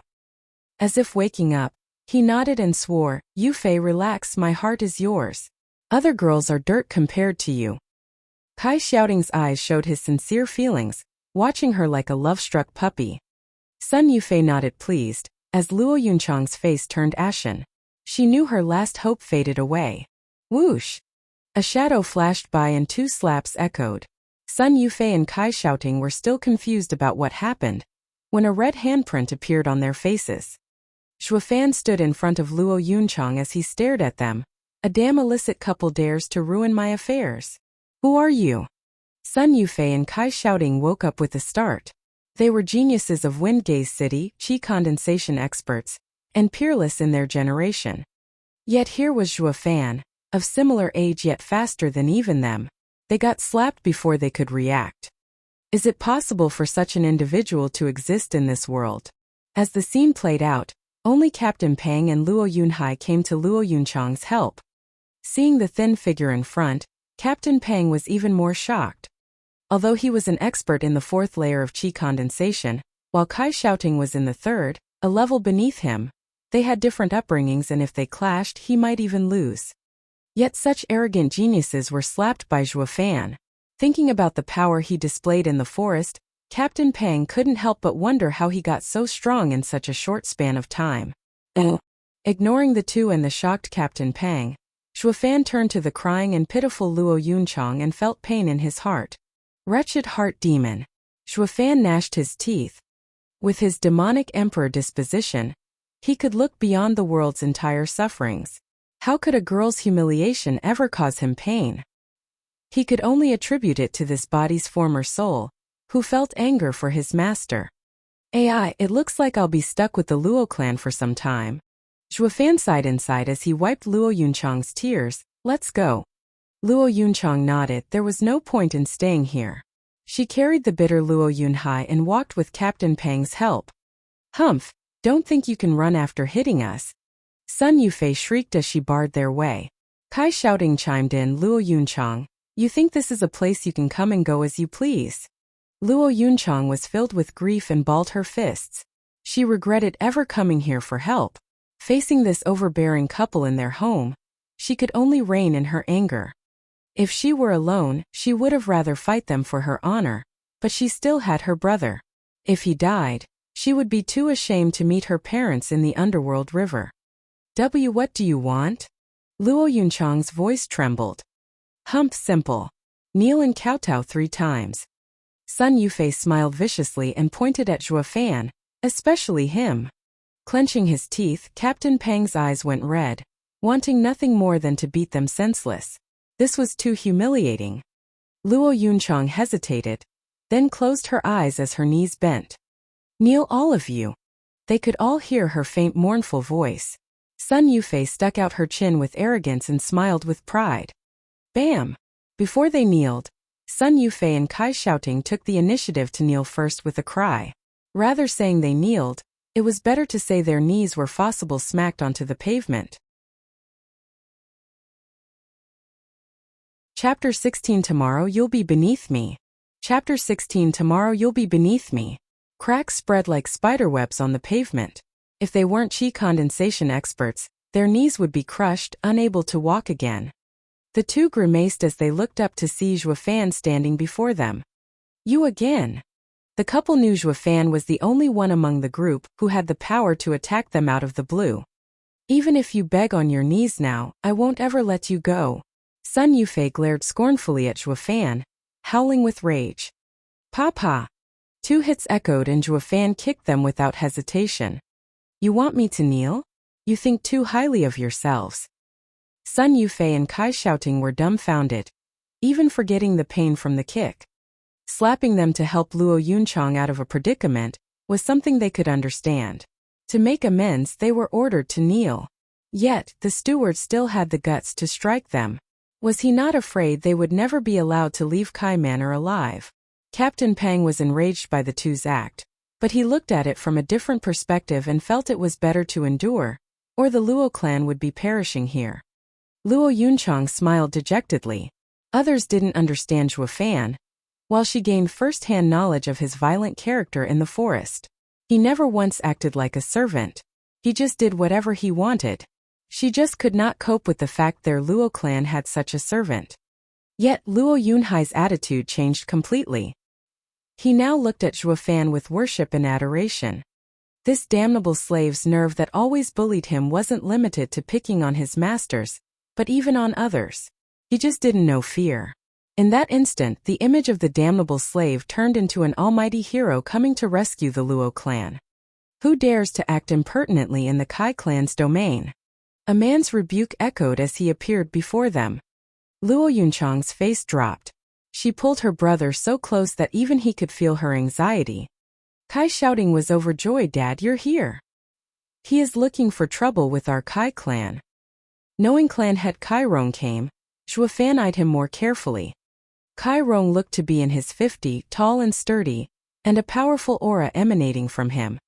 8th layer of bone tempering, smiled Fan. Kai Rong's eyebrows jumped as shock flashed over his face. He never thought possible for a youth to see through his cultivation. Good eyes, patronized Kai Rong. May I ask who you are? Luo clan steward, Fan. Kai Rong was startled and observed him closely.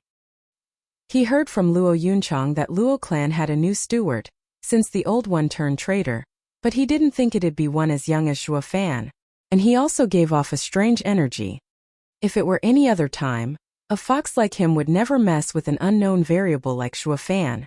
Such a pity there was now a power in this city he could offend even less. Uncle Kai, you must bring justice to us victims. Sun Yufei revealed the red print on her face while glaring at Fan. Kai Rong understood the situation in an instant. He placated her. Don't worry, Uncle Kai is here now. He then turned solemn as he looked at Luo Yunchang. Yunchang, I took you siblings out of kindness. It is fine if you do not reciprocate, but why look for trouble? Luo Yunchang shuddered, lost for words. Fan stepped forward with a smile. You even bully a lady at your age, clan head Kai. I needn't say anything more. Moreover, stop preaching kindness. No need to mince words, you did it out of benefit, or you wouldn't have annulled the marriage. Alright, since you want us to be hostile, I won't be lenient. Kai Rong's face changed. Today, I will have to settle this for Yufei. You need only handle my palm attack. I won't take advantage of you and only use 2 tenths. Let life and death be decided like this. 2 tenths. As his pupils shrunk, Captain Pang shouted, coming from you. It's even stronger than a 9th layer chi condensation expert's all-out attack. You clearly want us dead. Uncle Kai, I beg you. Yunhai is still a child. He is innocent. Yunchang implored. But Kai Rong snorted, then smiled at Sun Yufei. Alright, I'll go first. Fan's mouth perked up. Whoosh! A great red palm appeared in the air. Kai Rong didn't expect for Fan to attack first and turned serious as he sent his own palm attack. At contact, the blood palm scattered and Fan fell back 10 steps, yet was unharmed. A 2nd layer chi condensation can withstand 2 tenths of my power? Kai Rong's heart was in shock, but your survival all came down to luck. Ha ha ha, the only reason I'm still alive is because I don't believe in luck. And he pointed at Kai Rong's hand with a grin, but power. Kai Rong's eyes squinted. His hand was bleeding from the previous exchange. How could this be? He is just a 2nd layer chi condensation cultivator, while I am an 8th layer bone-tempering cultivator. That's a whole stage difference. Furthermore, followed Zhuofan, you really think that was 2/10? That wasn't even a 10th. Kai Rong began to recall what transpired. Despite the abruptness of it all, he indeed wanted to release 2/10, but when he released the palm, his blood fell in disorder and the result was obvious to all. Also, take a look at your son. Zhuofan pointed at Kai, shouting. Kai Rong saw his son spat a mouthful of blood. Dad, what's happening? Kai shouting panicked. He wasn't wounded yet, he puked blood. Zhuofan, what the hell did you do? Kai Rong roared. Zhuofan replied with a sneer. I only wanted to tell Clan Head Kai I can take your son's life anytime. Please take it into consideration. As Kai Rong was hesitating, Zhuofan pointed again, eliciting another mouth of blood from Kai, shouting. Alright, I believe you. Kai Rong wiped his brow of sweat as he spoke in a shaky voice. He didn't know what trick he pulled on his son, but Zhuofan was prepared for his intervention. He was now regretting. If he knew the Luo clan had such a shrewd and decisive steward, he wouldn't have taken things this far. Then I will bid you farewell here. Clan Head Kai. Zhuofan sneered as he cupped his hands, then pulled Luo Yunchang and walked away. Zhuofan laughed all the while. Today you love to bully me. Tomorrow you'll be beneath me. Uncle Kai, are you letting him go? Sun Yufei said with resentment. Sighing helplessly, Kai Rong muttered as he watched Zhuofan leave. Instead of offering shelter, I invited an enemy. Shaking his head, he helped Kai, shouting, walk inside. After a few steps, his eyes flashed as he turned to Sun Yufei. Yufei, we need to end Zhuofan as soon as possible.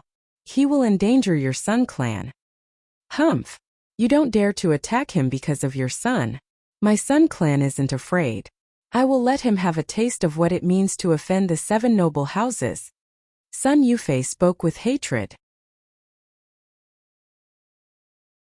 Chapter 17 Veiled Dragon Pavilion. Chapter 17 Veiled Dragon Pavilion. As the three left Kai Manor, Captain Pang and Luo Yunchang were trembling and even looked back now and then for fear of Kai Rong having changed his mind. Only Zhuofan was calm, yet a bit of rage still existed in his heart. Young miss, is there anywhere else we can go? Zhuofan asked in a cold tone. Her eyes turned misty as she shook her head. Captain Pang also sighed in sorrow. Taking a deep breath, Zhuofan gnashed his teeth and promised himself to run the Kai clan into the ground one day. He was just a step away from providing a safe haven for the Luo siblings. Yet Kai clan's father and son ruined it all. If the day came that the Kai clan was ruined because they offended Zhuofan, Kai Rong would be twisting inside with regret. But that was the future. Now Zhuofan was pissed. His hopes were dashed and he had to spend more time to look after the siblings. Zhuofan mumbled for a while, then said, Young miss, do you know what are the 7 noble houses? What? Where did you hear that from? Luo Yunchang was in a panic as she watched Zhuofan. It was as if he knew a heavenly secret. But recalling the fantastic events that happened the past days, she relaxed. Captain Pang also looked oddly at Luo Yunchang. This was the first time he heard of them. Pursing her lips for a long time, Luo Yunchang finally spoke in a solemn tone. Since we lived in Cloud Manor and had no dealings with them, not knowing them is normal. But we are now wandering outside. If you ever meet someone from the 7 noble houses, you must avoid him, even if it's a dog. Captain Pang was shocked. This was his first time seeing Luo Yunchang speaking on such a heavy tone, as if she was talking about horrifying people. Yet, a proud girl like her, even if from a fallen clan, did not speak near as highly about the Kai clan. The warning seemed to go right past Zhuofan as he retained his calm. Be it Luo clan or Kai clan, regardless of how strong they are only mortal clans. But in Tianyu Empire, there are 7 officials who earned the imperial family's approval and can stand next to the emperor. Their power and territory are above all mortal clans. Fighting them is like going against the empire. What? This world has clans that can stand next to the imperial family? Captain Pang's face contorted in fear. Luo Yunchang nodded with extreme seriousness. Every clan knows these 7 families must not be touched. I am telling you this so that you all must remember to be careful. Is the Sun clan one of them? interrupted Zhuo Fan. Stunned for a second, Luo Yunchang shook her head. Why do you ask? Yeah, Brother Zhuo, if she was of the 7 houses, then young miss would have stopped you from smacking her. Captain Peng snickered. Since Luo Yunchang didn't stop him, then she agreed in silence. As if she was found out, Luo Yunchang reddened and glared at him. In fact, seeing Sun Yufei slapped was the most refreshing event for Luo Yunchang. Since Captain Peng could tell how glad the girl was, how could Zhuo Fan not? But Zhuo Fan's vision was much further. Even if they had a falling out with the Sun clan, he had to understand the other's background. Then is the Sun clan part of the 7 houses? What made you come to that conclusion? Luo Yunchang was feeling nervous for some reason. Her only hope right now was that Zhuo Fan was joking around to scare her, but his next words were spoken with a straight face. That girl raved how she'll let us see the might of the 7 noble houses.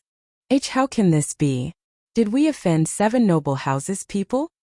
Luo Yunchang paled and her mind blanked, watching Zhuo Fan with empty eyes. Captain Peng was even worse, his heart froze up. At this moment the world seemed to have vanished, making way for silence. Zhuo Fan, quick, we need to apologize to young Miss Sunday. Luo Yunchang pulled him to Kai Manor, but Zhuo Fan was stuck like a rock. If we go, we'll die, Zhuo Fan said coldly. Luo Yunchang froze and her eyes glazed with helplessness. Zhuo Fan's words were ear-piercing, but they all spoke of the harsh truth.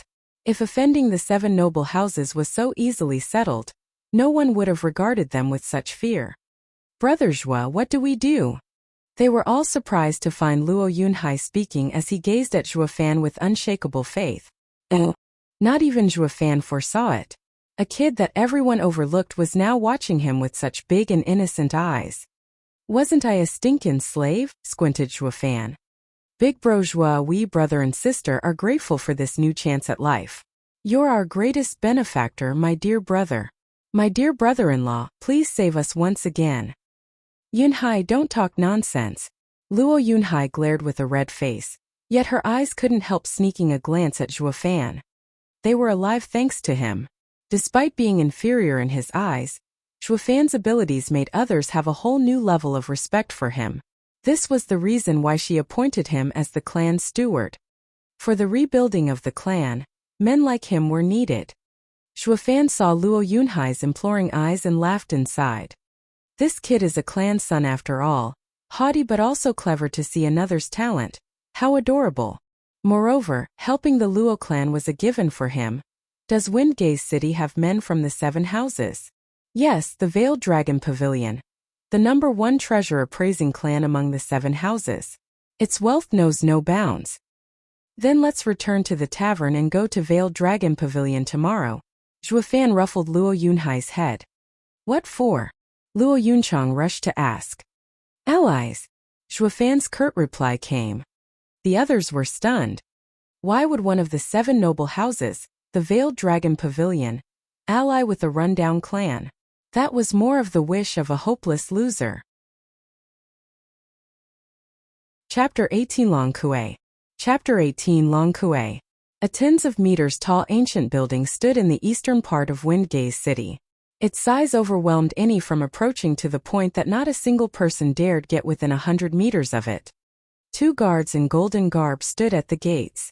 Their aura gave off the impression of veterans, of imperial bodyguards. Despite standing still, their eyes roamed everywhere, staring daggers at any who dared match their gaze. But in this place, four people suddenly appeared. Peak of chi condensation. Zhuo Fan muttered as he walked in front of the siblings and Captain Peng. While he had no problem facing such imposing guards, the 3 stiffened, to the point they almost forgot to walk. Stop! The guards barred Zhuo Fan's path. Veiled Dragon Pavilion is not a place for you to wonder about. I ask that you send word of Cloud Manor Luo Clan's young miss, Luo Yunchang. I have arrived to have something appraised. Zhuo Fan's eyes didn't even look at them. The 2 exchanged a look of surprise. Windgaze City didn't lack people who came here to see the appraiser, but all were fearful and fawned them when talking. This was a first though, meeting such a smug kid. We've never heard of you. Our appraiser can't meet with nobodies, spoke a guard harshly. Luo Yunchang lowered her head. One of the 7 noble houses, Veiled Dragon Pavilion, would never pay attention to an ant-like clan. They weren't even worthy to speak with them, not to mention become allies. Zhuo Fan. Luo Yunchang pulled Zhuo Fan, but before she could finish, he shook her off. That is the appraiser's concern to see us. Try and act as the servants you are. What did you say? The guards were outraged, releasing their full aura. The Luo clan members felt their breathing become heavier as they retreated back. Only Zhuo Fan stood in his place and roared. Is this how the 7 noble houses treats its guests? Humph truly renowned. Stop. A girl in white came out to meet them. The guards bowed. Young miss, these people are looking for trouble. I heard what you said, and it is you who are in the wrong. All who come are guests. Make sure to show respect. The girl berated them in a cold tone, then smiled at Zhuo Fan. Mister, we meet again. It's you. Zhuo Fan and Captain Peng were startled. She was the one that quarreled with the stall owner. But things were different now. Zhuo Fan sneered inside. I didn't expect for young miss to be from the Veiled Dragon Pavilion. Please forgive my lack of respect. The girl nodded with a smile. I am Long Kuei, only a small appraiser here. I wonder why Mr. has come to us? To be honest, I am Luo Clan Steward Zhuo Fan. Because a terrible misfortune plagues us, I accompanied my young miss to the Veiled Dragon Pavilion, the #1 appraising noble house in Tianyu Empire's #1 appraising noble house, to sell the clan's treasure. Eyes flashing, Long Kuei smiled when she saw Luo Yunchang nodding, then turned back to Zhuo Fan. Then I will do my best to examine your treasure. Please follow me.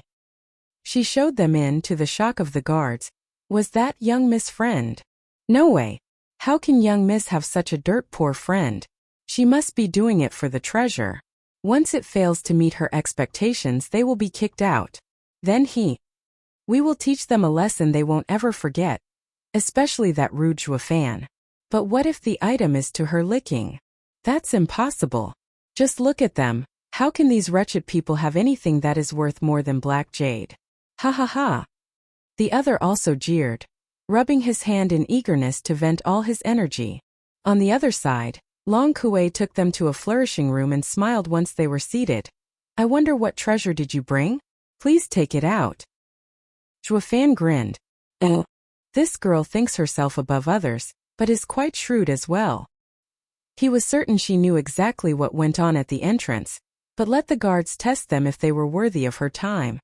If they showed any sign of giving up, her current attitude would have been unyielding. Despite how cunning she was far too naive when up against the devilish Zhuo Fan. Whoosh! Zhuo Fan placed a scroll with countless images before her, which immediately caught her full attention. Oh. Taking it in her hands, Long Kuei took careful and long looks at the contents. Luo Yunchang and Captain Peng were in a bit of a shock. This drawing was something Zhuo Fan made last night. When they saw it, they only had one thought. What is this thing? Yet from the looks of Long Kuei's expression, it must be worth a fortune. Mr. Zhuo Fan, how much do you want? Long Kuei placed the scroll back and watched Zhuo Fan with a hardened gaze. Young Miss Long is an appraiser and saw your skill in the market. Please be the first to state a price. Zhuo Fan chuckled. Biting her lip, Long Kuei noticed from his eyes that this man was also knowledgeable. She couldn't swindle him. How does 20,000 spirit stones sound? What, 20,000? Luo Yunchang stood up in shock. If you'd take Cloud Manor's wealth when it was at its peak, you'd get 50,000. Yet Zhuo Fan messed around with a brush and came up with 20. Captain Peng was dumbstruck. Long Kuei couldn't restrain her disdain for the two. Humph, I am a madam while you are a pack of stray cats. But when she saw the silent yet smiling Zhuo Fan, she turned serious. The true expert is this steward. Chapter 19 Gadai Longjiu. Chapter 19 Gadai Longjiu. Looking for proofreaders for this novel. 20,000, ha ha ha. Zhuo Fan rubbed his chin, shaking his head as he reached for the scroll. Since young Miss Long isn't honest, there's no need to continue. Her body moved back and hugged the scroll, afraid Zhuo Fan might take it. Mr. Zhao, 20,000 isn't little for a first-grade array. And this is a drawing instead of a jade slip. This price of mine is fair. Ha ha ha, young Miss Long, I might not be too learned, but I know when you try to cheat me. Give me the scroll. Shuafan reached out but was in no rush to take it as he stared down at her. Tightening her grip on the drawing, Long Kuei bit her lip and shouted, "Take it as my loss, 30,000. Young Miss Long still is not honest enough." Shuafan shook his head in disappointment and leaned over to grab for the scroll. Long Kuei curled backward, wanting to dodge Shuafan's evil clutches. This drawing was indeed a first-grade array, and this wasn't the first time she saw one. Her original price was quite fair and began with 20,000 because she knew she couldn't swindle the knowledgeable Shuafan.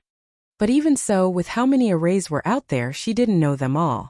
The number one appraising noble house in the empire had many arrays in storage, yet this was a rare chance for her to encounter one that was unlike any she saw before. As such, even if she would lose out, she would do all she could to have this array. A pity that the relentless Shuafan stood in her way, unwilling to back down even half a step. As such, she turned to the ignored young miss of the Luo clan. "Young Miss Luo, this drawing is 30,000 at most. Only the Veiled Dragon Pavilion has the wealth to buy such a drawing in the entire empire. You won't gain a better price elsewhere." She hesitated and glanced at Shuafan. Long Kuei knew she had an escape and pushed her advantage to entice her. "Young Miss Luo, you and the Veiled Dragon Pavilion are making a great transaction and will become our honored guest. Our doors will forever be open to you." Honored guest. Luo Yunchang mumbled. Isn't this gaining a supporter? Her heart was overtaken with joy and turned to Shuafan. What if? Not a word. Shuafan roared and glared at her. This foolish woman was swayed in seconds. How could the Veiled Dragon Pavilion stick their heads out for some bullshit guests? To get the best of their power, to have their protection, they could only attain it through a trade of equals. "Young Miss Long, I am Luo Clan's steward, in charge of all matters concerning it. Please return the drawing." Shuafan's smile was replaced by a cold stare. Luo Yunchang looked in a daze, first at him then at Luo Yunchang.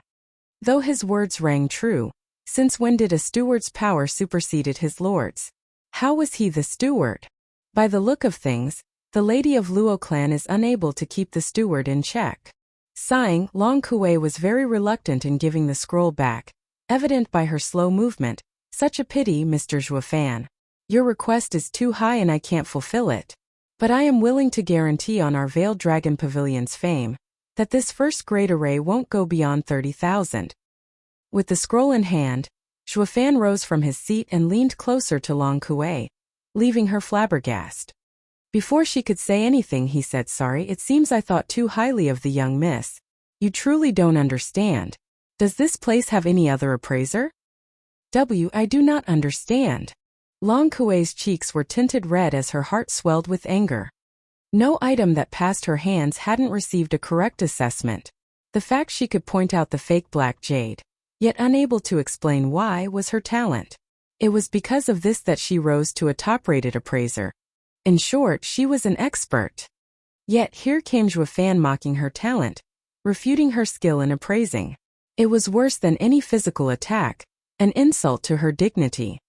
"Mr. Shuafan, your eyes are not wrong, but it is best not to overreach." Long Kuei showed a smile that went beyond just anger. All of them could hear the gnashing of her teeth. Yet Shua only smiled. "Is there any other appraiser here?" Long Kuei glared. "Fine, just wait here." And she left. Luo Yunchang was worried about the anger Long Kuei showed. "Did we offend the Veiled Dragon Pavilion?" Shuafan shook his head with an unusual smile. Moments later, Long Kuei appeared again with steady steps. But this time an old man was at her side. "Godai Longjiu!" Luo Yunchang shouted in shock and turned to Shuafan. "He is the supervisor of the Veiled Dragon Pavilion in Windgaze City. The head appraiser, Godai Longjiu." "Ah, it's Luo Clan's young miss." Even from 100 steps, Long Jiu's voice resounded clearly in their ears. "I've met your father 20 years ago. He was full of mettle then. I didn't expect for your clan to sell their treasure." Shuafan's heart shivered as his brows knitted. This man's power was a cut above Kairong's, to the point not even Shuafan could see through him. It wasn't that his eyesight were poor, or the fact the old man hid his power. The difference between them was just too deep. "I see. So Veiled Dragon Pavilion has such an expert," thought Shuafan. Soon, Long Jiu was supported by Long Kuei and arrived before them. Luo Yunchang bowed, Grandpa Jiu. The others were quick to follow, yet Zhuo Fan just stood there. Long Jiu sized him up with his only hazy eye. Are you Luo clan's steward? Yes. All right. Anyone's better than that old Sunday. Long Jiu shot a meaningful glance at them, then sat down. I heard you doubt little Kuei's skill. Yes. Zhuo Fan didn't mince words, eliciting a snort from her and a roll of the eye. Ha ha ha, little Kuei might be new in this line of business, but her eyes are true. She must be more or less right with her assessment. But since you doubt her, this blind old man will take a look. Please. Zhuo Fan offered the scroll. The Long Jiu's smile vanished when he turned to its contents, staring intently at it. Uncle Jiu, wasn't I right? Long Kuei grinned and shouted, First grade array, 30,000 spirit stones. Long Jiu kept staring at the drawing and only after a while did he spoke with a solemn face. I never thought the Luo clan would hide such a thing. Kid, what do you think of one? 8 million spirit stones? What? They all went slack-jawed, Long Kuei in particular. Never had she dreamed of the day the supervisor of Veiled Dragon Pavilion, Long Jiu, would utter such an astronomical number. Chapter 20 Ancient Array. Chapter 20 Ancient Array. Looking for proofreaders for this novel. Uncle Jiu. Long Kuei watched Long Jiu wide-eyed, who instead watched the calm Zhuo Fan with his only eye. Zhuo Fan gazed back with a grin, too low. WH-. They all cried out in response. 8 million was an inconceivable wealth for the Luo clan. Luo Yunchang never dreamed of having such riches. Yet in the eyes of Zhuo Fan it wasn't enough. Luo Yunchang and Captain Peng looked lost at him. If not for being born and raised in the Cloud Manor, they'd be thinking he was a noble descendant. His gaze traveled so far. Yet before others could recover from Zhuo Fan's attack, here came Long Jiu's reply. I understand, but this is the most this old man can give. Then I'll sell it as a favor for Grandpa Jiu at this price. Luo Yunchang chuckled embarrassingly as she wiped her brow. She never imagined a random drawing from Zhuo Fan would garner such an insane price that took all of Godai Long Jiu's wealth to pay for it. And by the looks of it, Long Jiu seemed to have set his sights on it. As such, it was better to earn his favor and be on good terms with Veiled Dragon Pavilion. Long Jiu showed a gratified smile as expected, being extra careful as he rolled the drawing. But then Zhuo Fan slapped the table. Since you can't go higher, the deal is off. Zhuo Fan. Luo Yunchang gave him a look, but he ignored her as he reached for the scroll. Squinting his eyes, Long Jiu unleashed his awe-inspiring power. Kid, this old man wants it. Under such tremendous pressure, everyone recoiled, while Luo Yunchang and Captain Peng were overwhelmed from shock. Long Jiu was far above Kairong. Offending him would be tantamount to instant death. Yet, Zhuo held his own under the man's power and even sneered, Grandpa Jiu, you're staining Veiled Dragon Pavilion's reputation. Kid, are you not afraid?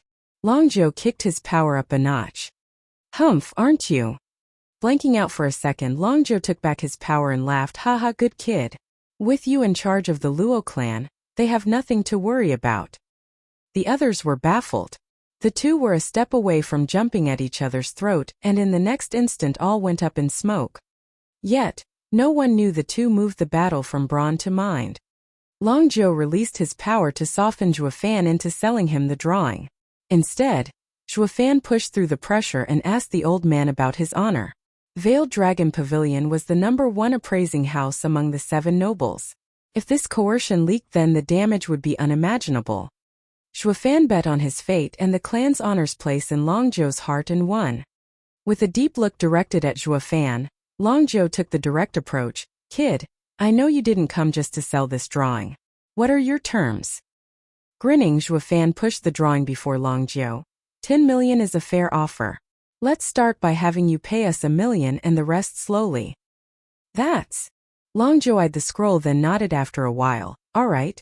Until the debt is paid, the Veiled Dragon Pavilion shall owe Luo clan. Long Jiu took the scroll and left. Yet once he was gone, his voice lingered. Little Kuei, give them 1 million spirit stones and walk them out. Yes. Long Kuei was overwhelmed with different thoughts as she had never seen Long Jiu with such a sour expression. Turning back to Zhuo Fan, it was the first time she saw him sporting such a content smile. Next, she handed 1,000,000 spirit stones and saw them out. At the gate, the two guards were eager for them to show up and teach them a thing or two, but Long Kuei's respectful attitude threw a wrench in their plans. And when they heard the deal they made included 1,000,000 spirit stones, they were stunned. Never had they imagined a remote place like this could come with such an important deal. It became one of the top 3 deals in Veiled Dragon Pavilion's history. Damn. Thank God we didn't do anything or disaster might have struck. A guard watched the 4 leave and wiped the sweat off his brow. The other just bobbed his head. Veiled Dragon Pavilion treated a rich clan with respect. If any of their men dared to offend the clan, the noble house would exact punishment. In the case of a clan with 1,000,000 spirit stones, the guards' complete lack of courtesy would even end with their deaths. Thinking about it, they began to sweat buckets. On the other hand, Long Kuei returned to Long Jiu, who was now looking at every detail of the first-grade array. Uncle Jiu, isn't it just a first-grade array? How is this worth 10 million? I never even seen an item worth that much. Long Kuei asked the moment she went through the door. Sighing, Long Jiu gestured to her next to him. Little Kuei, look closer. This might be the only one of its kind in the empire. This is, Long Kuei's eyes flashed with shock. An ancient array. Long Jiu showed how moved he was with every word. The ancient arrays are a lost art. Yet this has essentially proven their existence. It is priceless and even 10 million is too low. What? It's that valuable? Nodding, Long Jiu revealed a childish smile, as if he got his most cherished toy. But something occurred to him that soured his mood. Little Kuei, tell Ajie to find 5 experts and watch over the Luo clan. They offended the Sun clan today. Why should we help them? Long Jiu snorted. Haven't you been listening? We owe them. Long Kuei began to recall. So this is what Zhuo Fan and Long Jiu were haggling over. Yet, the veteran Uncle Jiu was defeated in negotiations by a pup. Of course he was in a bad mood. Long Kuei couldn't help but let out a giggle. Chapter 21 Trouble Comes Knocking. Chapter 21 Trouble Comes Knocking. The second day, Zhuo Fan was meditating in his room at the tavern when hurried footsteps closed in. Captain Peng rushed in with an anxious face. Sun Clan has us surrounded outside. Slowly opening his eyes, Zhuo Fan evoked an odd smile. They're finally here. Why are you so calm? Zhuo Fan walked outside without a care. I've been waiting for them. Tell the siblings to come out too. Captain Peng couldn't help but roll his eyes helplessly. Zhuo Fan was the official Luo clan steward and called young miss and young master in others' presence, but when they were alone, he had no such restraints. If it were the past, Captain Peng would have gone the distance in enacting the clan head's rules. But he got used to the tough-looking but soft-hearted Zhuo Fan. He had the habit of criticizing the siblings on and on, but he was the first to jump in front of them when the need arose. Just like yesterday, when he rebuked Luo Yunchang for speaking out of place and coming close to ruining their deal. Although wronged at the time, the young miss knew when they saw Long Jiu leaving that Zhuo Fan had done a great favor for the Luo clan.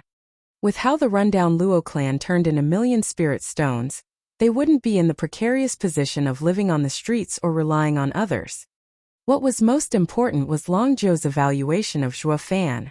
As long as the Luo clan had him, it would soar. A capable man stands at the top. Captain Peng rubbed his chin, taking one last look of admiration at Zhuo Fan, then went to get the siblings. Soon, Captain Peng accompanied them to Zhuo Fan in the tavern's hall. Luo Yunchang still bore the marks of grievance from yesterday's tongue-lashing on her face. Let's go, young miss and young master. Zhuo Fan gestured outside with his eyes and Luo Yunchang snorted as she pulled her brother along. The tavern keeper opened the doors with a creak. Luo Yunchang showcased her young miss qualities by shifting her posture and expression to ones worthy of such status. Zhuo Fan even sighed inside that she was a prime example of a clan's lady. 30 Sun Clan guards stood outside, Qi condensation experts. In the lead was Sun Yufei and a tall, dignified young master. He held a fan as his ghostly eyes roamed over Luo Yunchang's lithe figure. Noticing his gaze, Luo Yunchang shifted hers to Sun Yufei. Why has young Miss Sun brought so many people to look for us? Humph, why ask when you already know he offended this young miss in the Kai manner? Sun Yufei pointed with hatred at Zhuo Fan. I will make sure to wipe out all of the Luo clan today. Luo Yunchang knitted her brows and pulled Luo Yunhai tighter, but a look at the relaxed Zhuo Fan eased her tension. It was in these moments of extreme danger that Zhuo Fan dissolved all problems, be it in front of Kai Rong or even Long Jiao. His cunningness and meticulous planning pulled them through. In front of those two experts, these people were nothing. Luo Yunchang knew as long as Zhuo Fan was calm, the matter was as good as settled. Seeing Zhuo Fan unflinching, Luo Yunchang began to smile, lifting her chin with confidence. My Luo clan had lorded over Windgaze City for centuries. You think we'll bend over just because you say so? Young Miss Sun, your clan has only been here for just a few decades. Please watch your tone. Luo Yunchang had finally recovered the lofty bearing she had in the time of Luo clan's prosperity. Such confidence left others speechless. The audience reduced Sun Yufei to a shrew servant, while raising Luo Yunchang to a noble lady. Noticing their expressions, Sun Yufei's face was inflamed. Bursting with Yuan Qi, Luo Yunchang, I will teach you the meaning of a fallen clan. She charged for her and Captain Pang rushed to protect his young miss.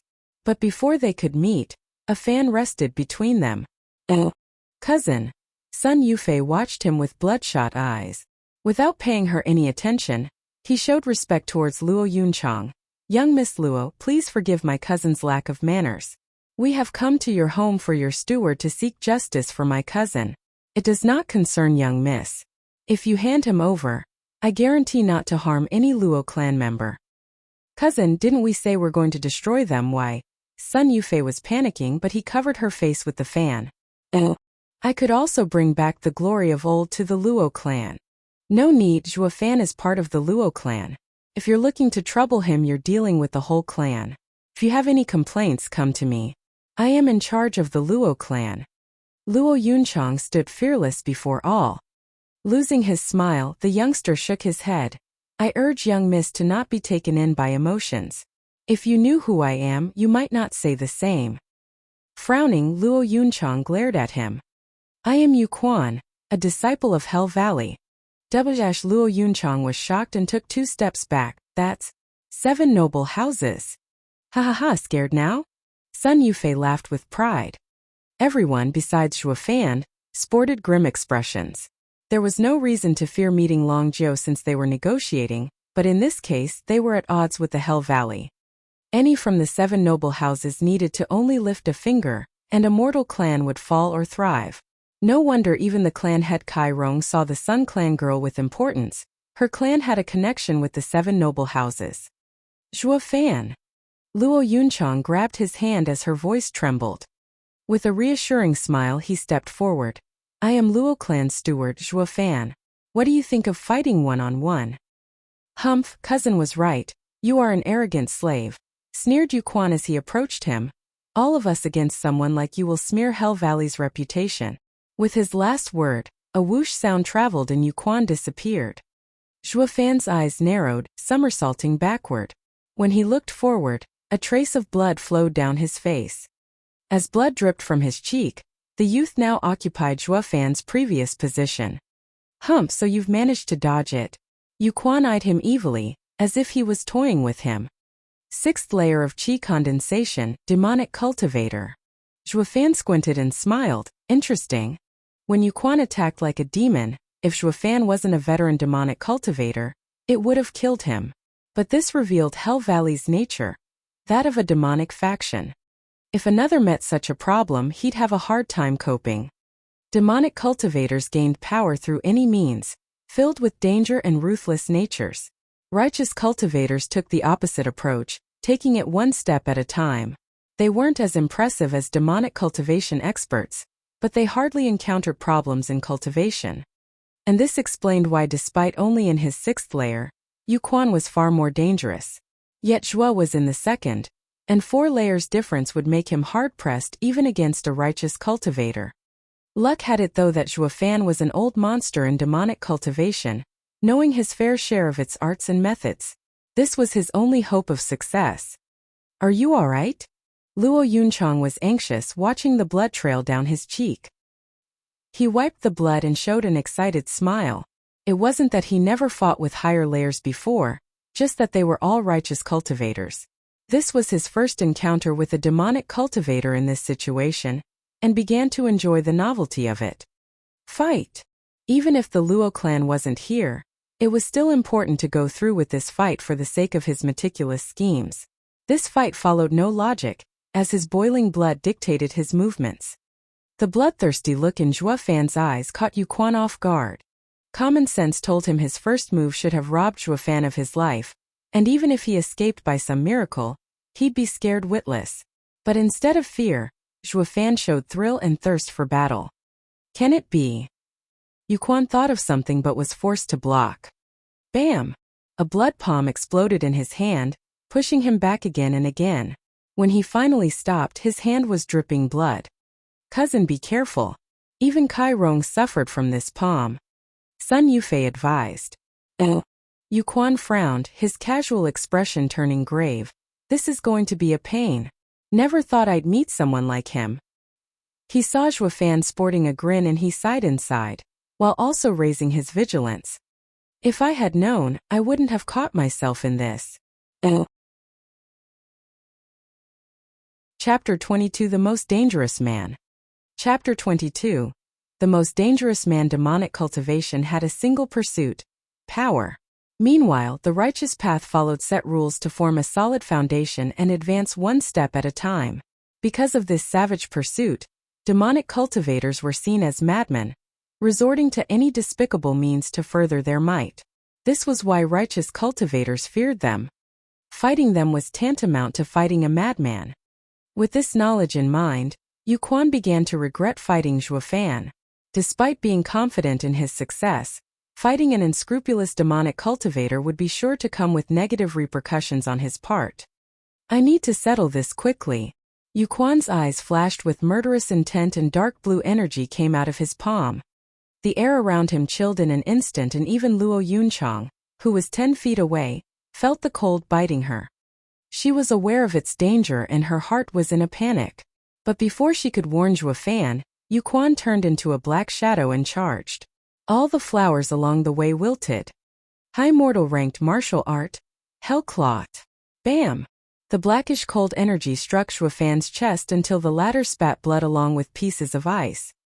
Humph, I have your heart. No matter what you're trying to do, it's useless. Yu Quan was pleased his sudden strike worked and relaxed. There were 4 layers of power between them, and even if demonic cultivators, no matter the weird techniques or savagery, once one's heart was in a vice, he couldn't use most of his power.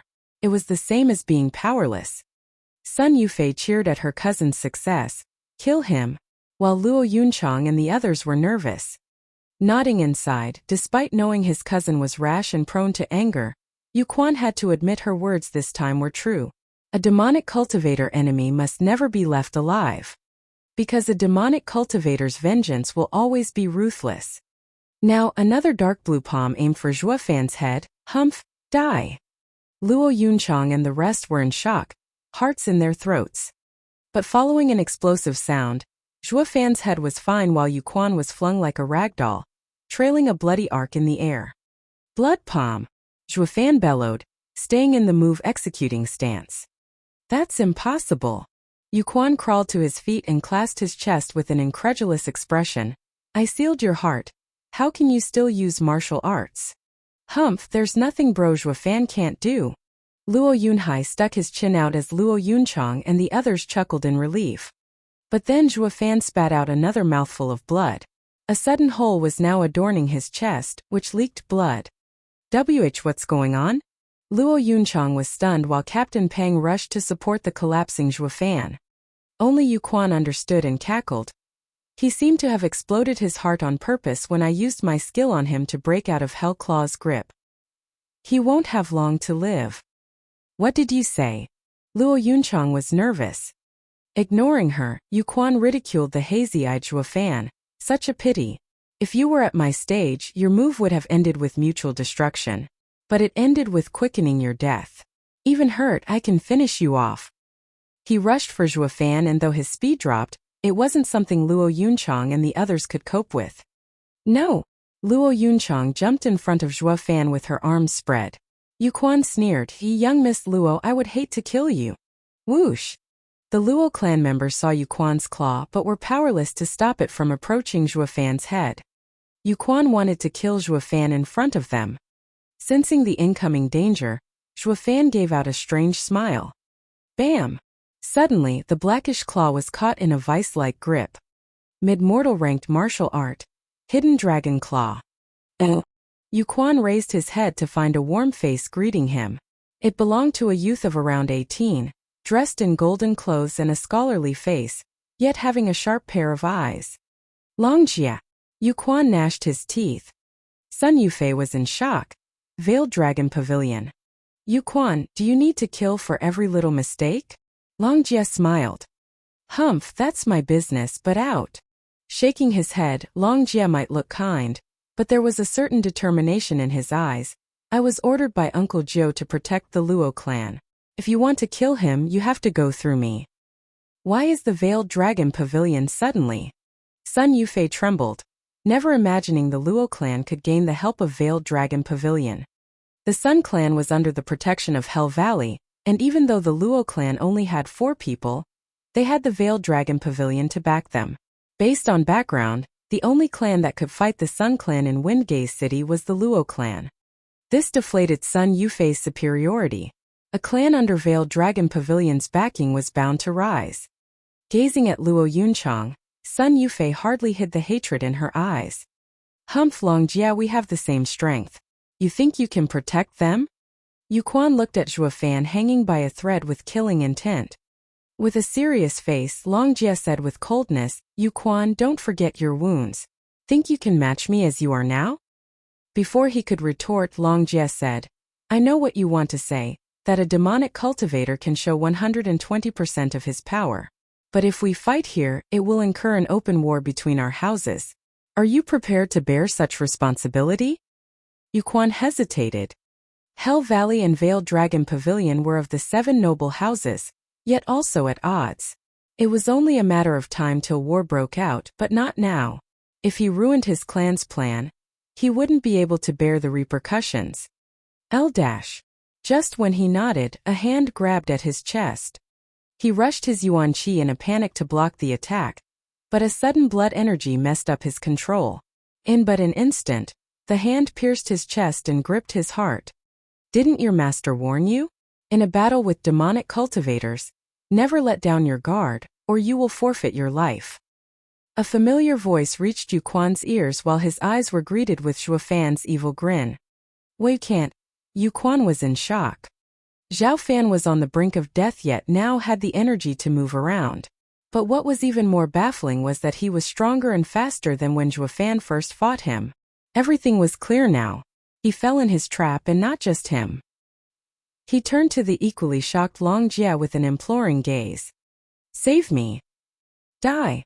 Zhuo Fan's demonic voice echoed in the two's ears and both shouted. No. It was too late. Zhuo Fan already gouged out Yu Quan's heart. Blood flowed like a fountain from Yu Quan's chest as he collapsed. He didn't want to fight a demonic cultivator since every move was planned and vicious. Cousin. Sun Yufei cried in pain as she walked in a daze to his body.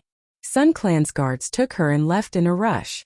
They no longer had a backing, and this place was filled with Veiled Dragon Pavilion's men. The calm Longjia, witnessing death for the first time, swallowed dryly and turned to Zhuo Fan. He saw the still beating heart in Zhuo Fan's hand and broke out in a sweat. He saw his fair share of demonic cultivators, but Zhuo Fan horrified him the most.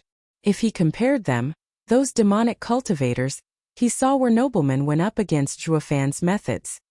You're the one Grandpa Joe sent to protect us? Thanks for the help. Please send him a message that we no longer need protection. Zhuo Fan flung the heart and clasped his hands. Longjia returned the gesture with a bitter smile. Then he left without a word, like a defeated general. 6 hours later, inside Veiled Dragon Pavilion. Bam! Longjia smacked the table in a fit of anger as his only eye was on the verge of popping out. Longjia and Long Kuei stood with heads bowed, not daring to make a peep. Never thought I'd see the day I, Long Jiu, who moved unhindered across the world, was had today by a brat. To think he would ruin all of our clan's plans. Long Kuei hesitated and asked, Uncle Jiu, I do not understand.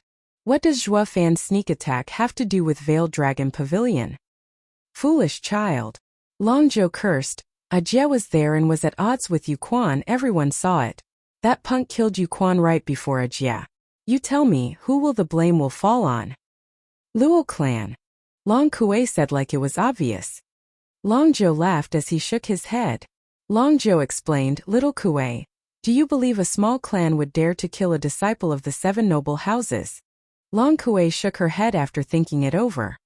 Long Jie continued, if even you don't believe it, then Hell Valley and Sun Clan will surely refuse to. They will blame us. What? But that will mean we're the ones down on our luck. Why should we be the Luo clan's scapegoat? Humph luck? All of this is the work of that punk. From Jie, I understand the kid was on the verge of dying when he arrived. Even if Yu Quan wanted his life, he couldn't do anything since Jie stopped him. Then he sneak attacked him with a stronger move than in the beginning. This clearly states how cunning he was and that he planned ahead. What? Does that mean he knew brother Long Jie was there from the start and targeted Yu Quan? Long Kuei exclaimed. Sighing, Luo clan shook his head in helplessness. Silly girl, not only did he plan against Yu Quan, but he also included Veiled Dragon Pavilion and Hell Valley in his calculations. Our houses would fight while his Luo clan escapes. Impossible. Isn't he afraid of offending 2 houses? He thought this one out too. When he sold us that drawing, he already ascertained our house's position. If we attack them or ignore the Luo clan's plight, it is the same as showing weakness in front of Hell Valley, damaging our Veiled Dragon Pavilion's honor. Our only choice is to protect the Luo clan. Sai, he had me from the start. This punk is the most dangerous man I have ever seen. Recalling the previous scene, Long Jie had to nod his head in agreement. Chapter 23 Conspiracy. Chapter 23 Conspiracy. Get out. In the dead of night, Zhua Fan was trying hard to staunch the flow of blood from his chest while sitting on the bed. Luo Yunchang wanted to help him, but Zhua Fan's bellow drove her out. Despite winning against Yu Quan, his victory wasn't a sweet one. If not for his sneak attack, the fight would have been one-sided, a common occurrence when demonic cultivators were involved. But he felt a deep sense of powerlessness from today's fight.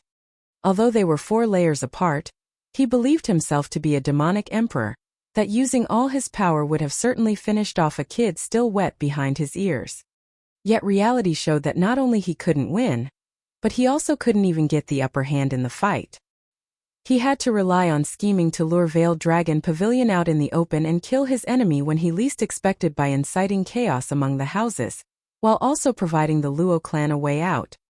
It all went according to plan, yet it didn't leave a good taste in his mouth. Too weak. To get rid of their trouble with the Kai clan and Sun clan, they got tangled up in the 7 noble houses conflict. It was trading one poison for another. All was quiet for now, but they'd have to face the music sooner or later. Yet, with his meager power, he couldn't protect himself, let alone the Luo clan. I need to get stronger fast. Zhua Fan clenched his teeth and performed strange hand gestures as his eyes let out an eerie red light. At this moment, Kai Xiaoting was meditating in a room when a sudden ache in his abdomen twisted his face in pain. Beads of sweat rolled down his forehead and he soon passed out. A bloody light flashed from his abdomen and a palm-sized infant came out.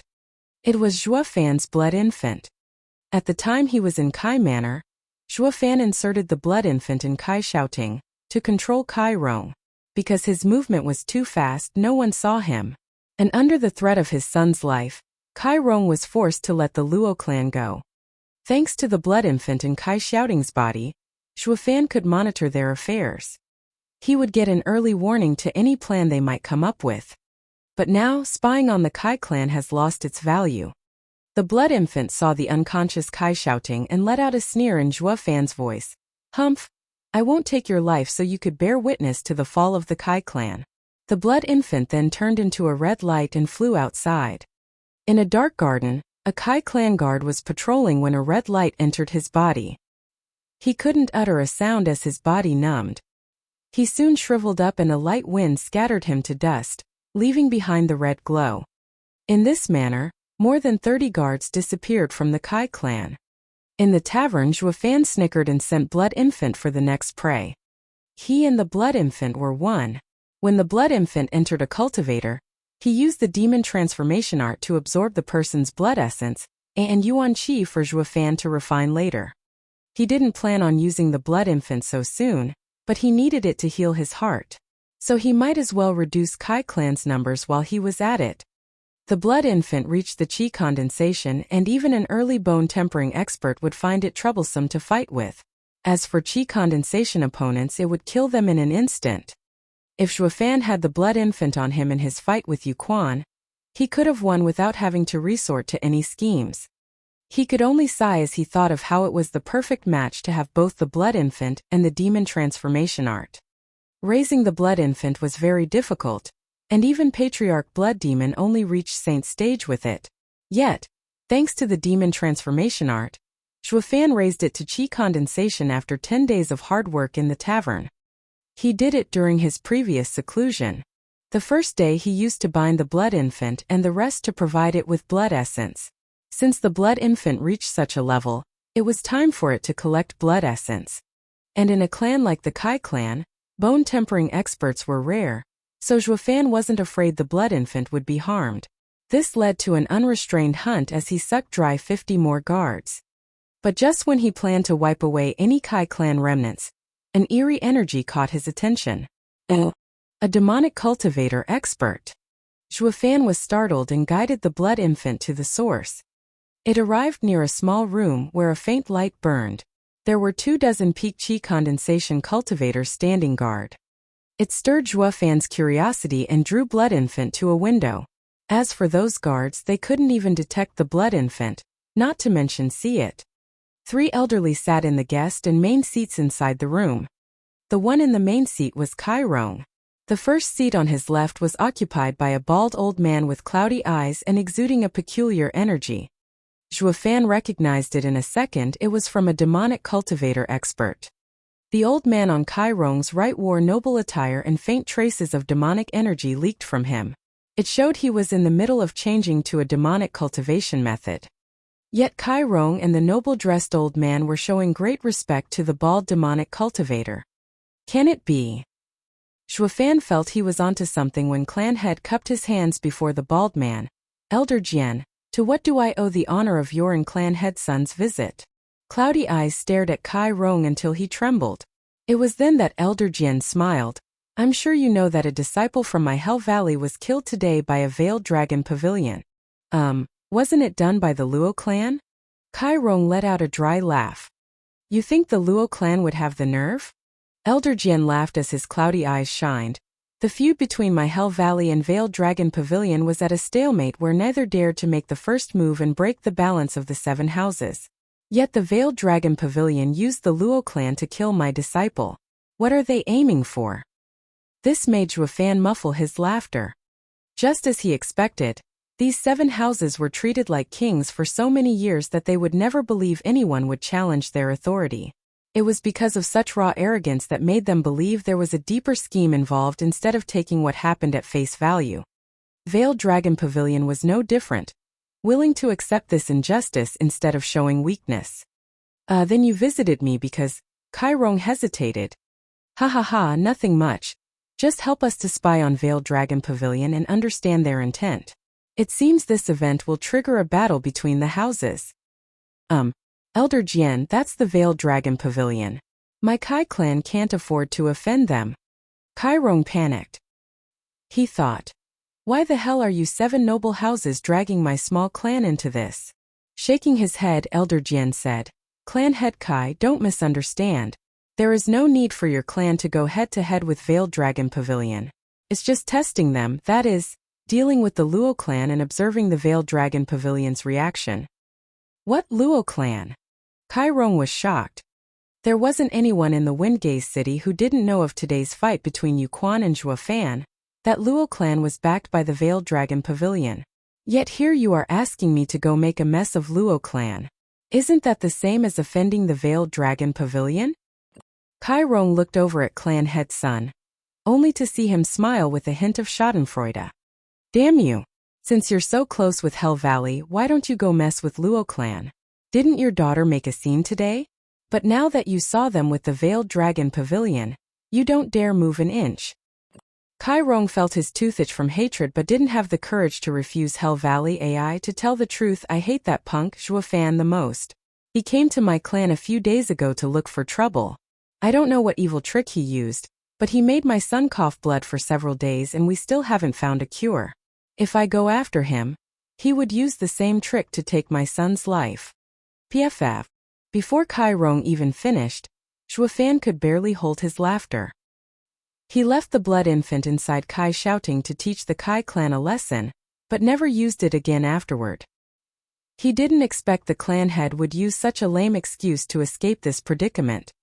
Even Elder Jian was skeptical of Kai Rong's flowery speech and his face hardened.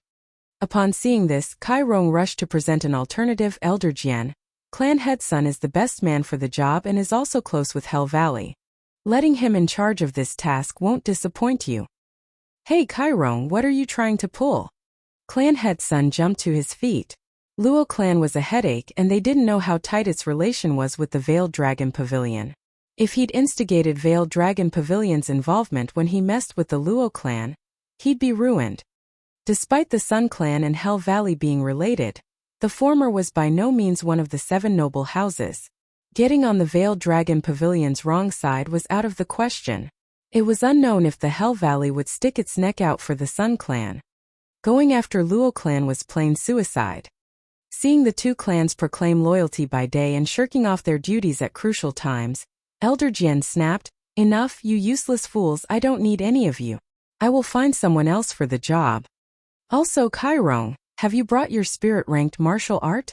Wind kick. Please inspect it, Elder Jian. Kai clan rushed to present the jade slip. Yet his eyes showed reluctance. Elder Jian, this is the only spirit-ranked martial art the ancestors have passed down in my Kai clan. Fine, I won't take advantage of you. Snorting, Elder Jian threw him a jade slip. This is the spirit-ranked martial art? Flaming Finger. A higher rank than yours. Kai Rong was overjoyed, expressing his thanks again and again. Zhuofan standing outside was puzzled. Is Hell Valley muddled to exchange a mid-spirit-ranked martial art for a lower one? Elder Jian, who did you find to deal with Luo clan, if you don't mind me asking? Ignoring the martial art the Hell Valley bestowed on Kai Rong, clan head Sun asked. Kai Rong pricked up his ears to catch the answer. Snickering, Elder Jian's eyes flashed with disdain. You bunch of dogs, afraid someone might replace you? Humph, relax will you, that person is from Hell Valley. Does the Hell Valley plan to step forward? Why? Kai Rong and clan head Sun didn't mind Elder Jian's disdain and were surprised. With an odd light in his eyes, Elder Jian said, "He is a spy we have long planted in the Black Wind Mountain." Black Wind Mountain? Zhuofan was so shocked his heart skipped a beat and his control over his energy slipped. Who's there?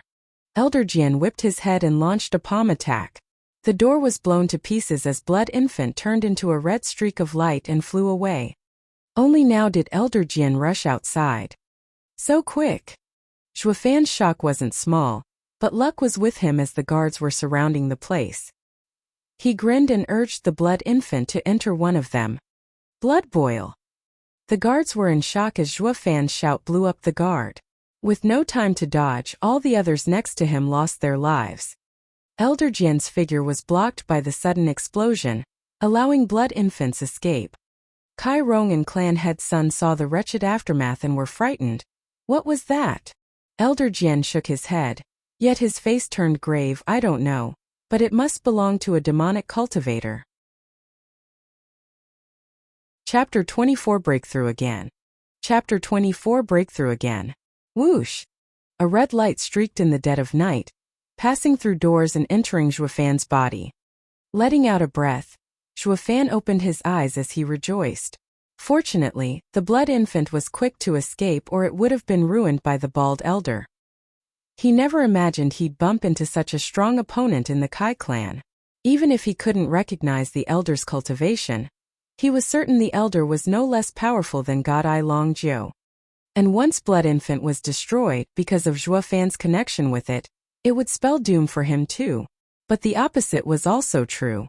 Even if his heart exploded, he wouldn't die as long as the Blood Infant lived, because the moment he bound with the Blood Infant, it became his heart. I need to work harder on improving my strength. His vast experience told him danger was looming. For now, it looked like Hell Valley and Veiled Dragon Pavilion were silent, but the Black Wind Mountain might be the fuse to a disaster with the Luo clan smack in the middle.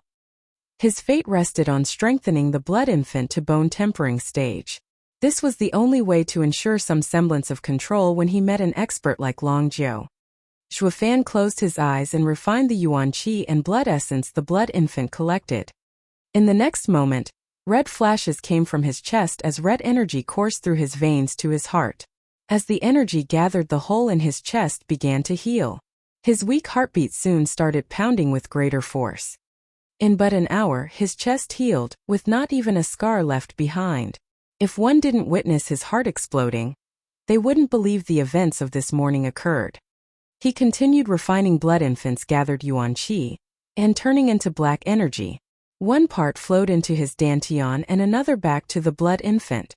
No less than 50 Qi condensation experts' Yuan Qi were refined and propelled Zhuo Fan through the third layer of Qi condensation and to the brink of entering the fourth layer. With a faint boom, Zhuo Fan and Blood Infant broke through to the fourth layer.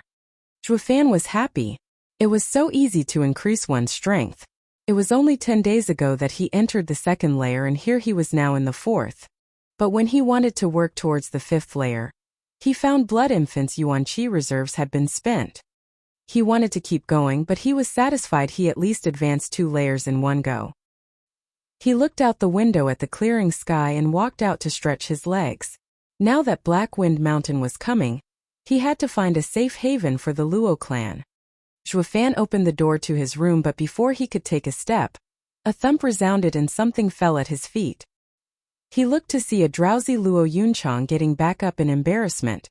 "What are you doing?" Zhuo Fan frowned.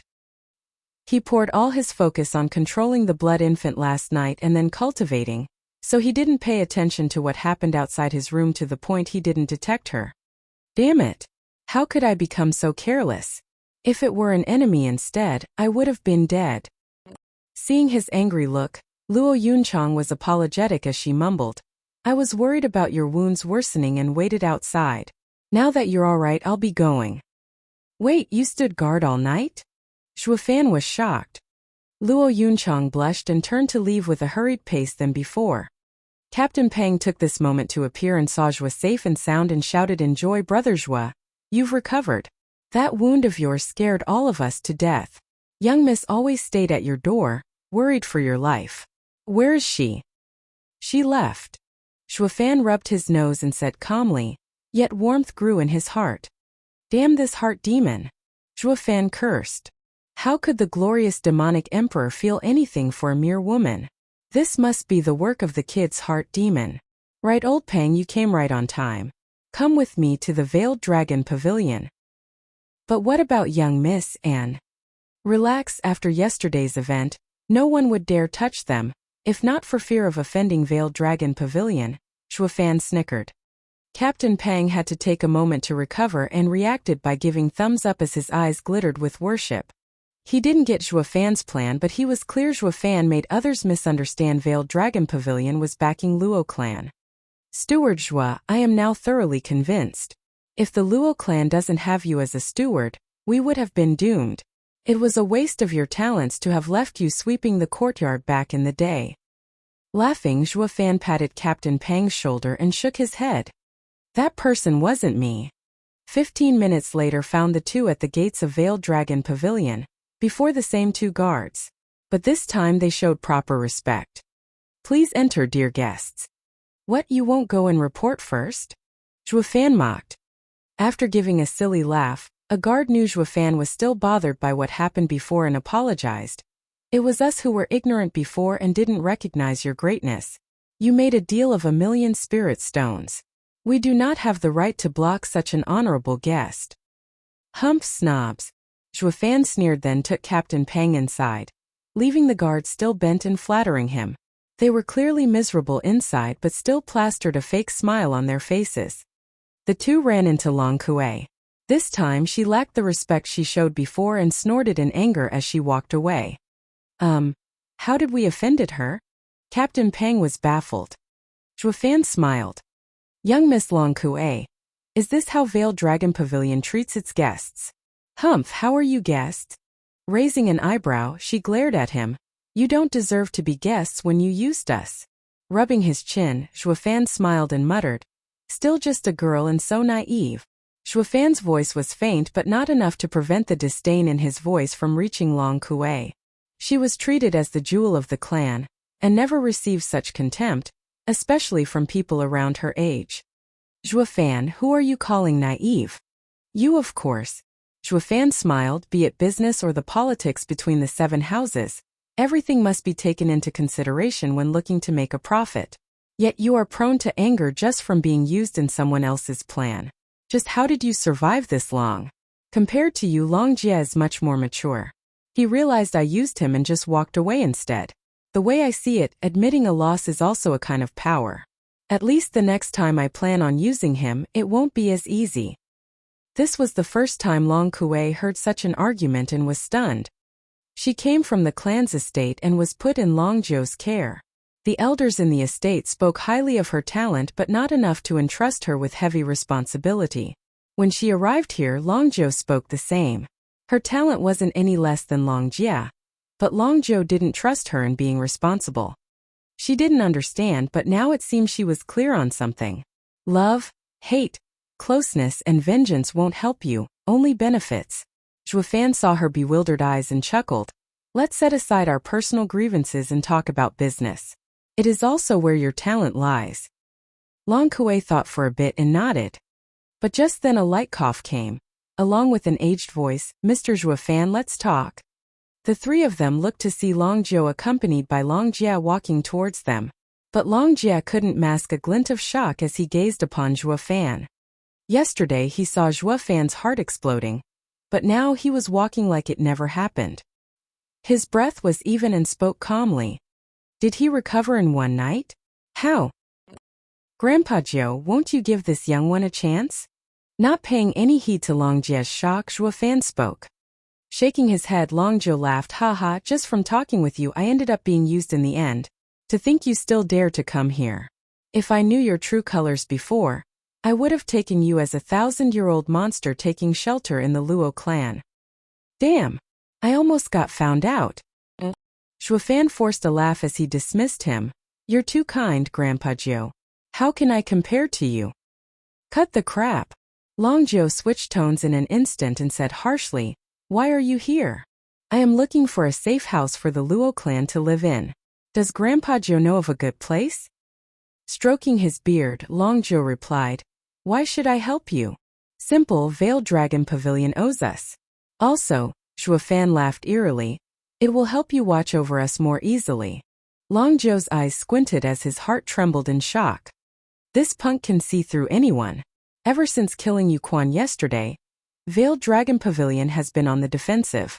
With how tense our relation with Hell Valley is now, a battle might break out at any time. And Luo clan was a variable because of their connection with Veiled Dragon Pavilion. No one dared to mess with it, but it also allowed the Luo clan to do whatever it wanted. One wrong move and it could trigger a war between the houses. This was why Long Jiu placed surveillance over the Luo clan. Yet Zhuofan went and exposed it. This left Long Jiu feeling apprehensive. What is this punk scheming? He never imagined a veteran practitioner a century-old would one day be toyed with by a punk. And he didn't understand the whole picture either, leaving him with an unpleasant feeling. Chapter 25 Array Grandmaster. Chapter 25 Array Grandmaster. Oh, looking for proofreaders for this novel. Seeing the old man hesitating, Zhuofan smiled.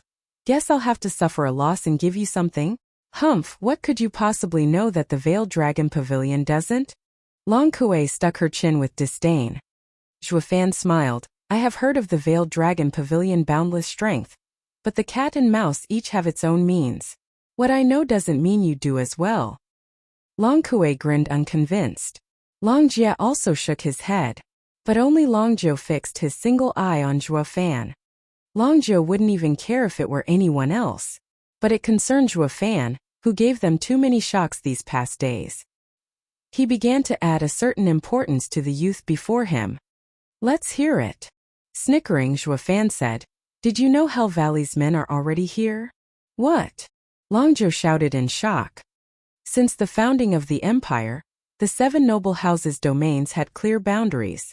Windgaze City was Veiled Dragon Pavilions and no other house was allowed to establish a branch here, or it would be taken as provocation and war would break out.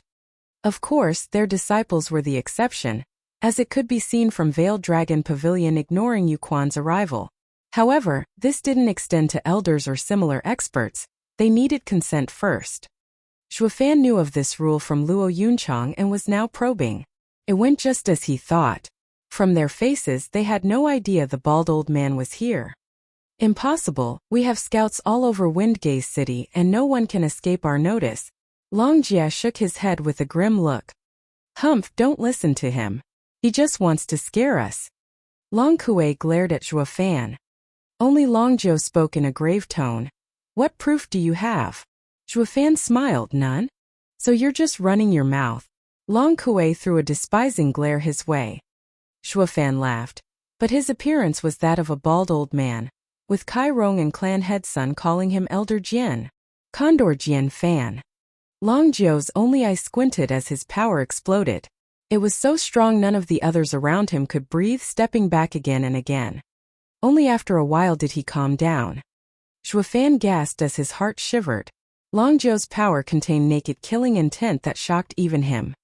Grandpa Zhou, you've met that old man? Zhuo Fan probed. Not only met him. That man ruined Uncle Zhou's god eye. Long Jia explained. Zhuo Fan was in joy.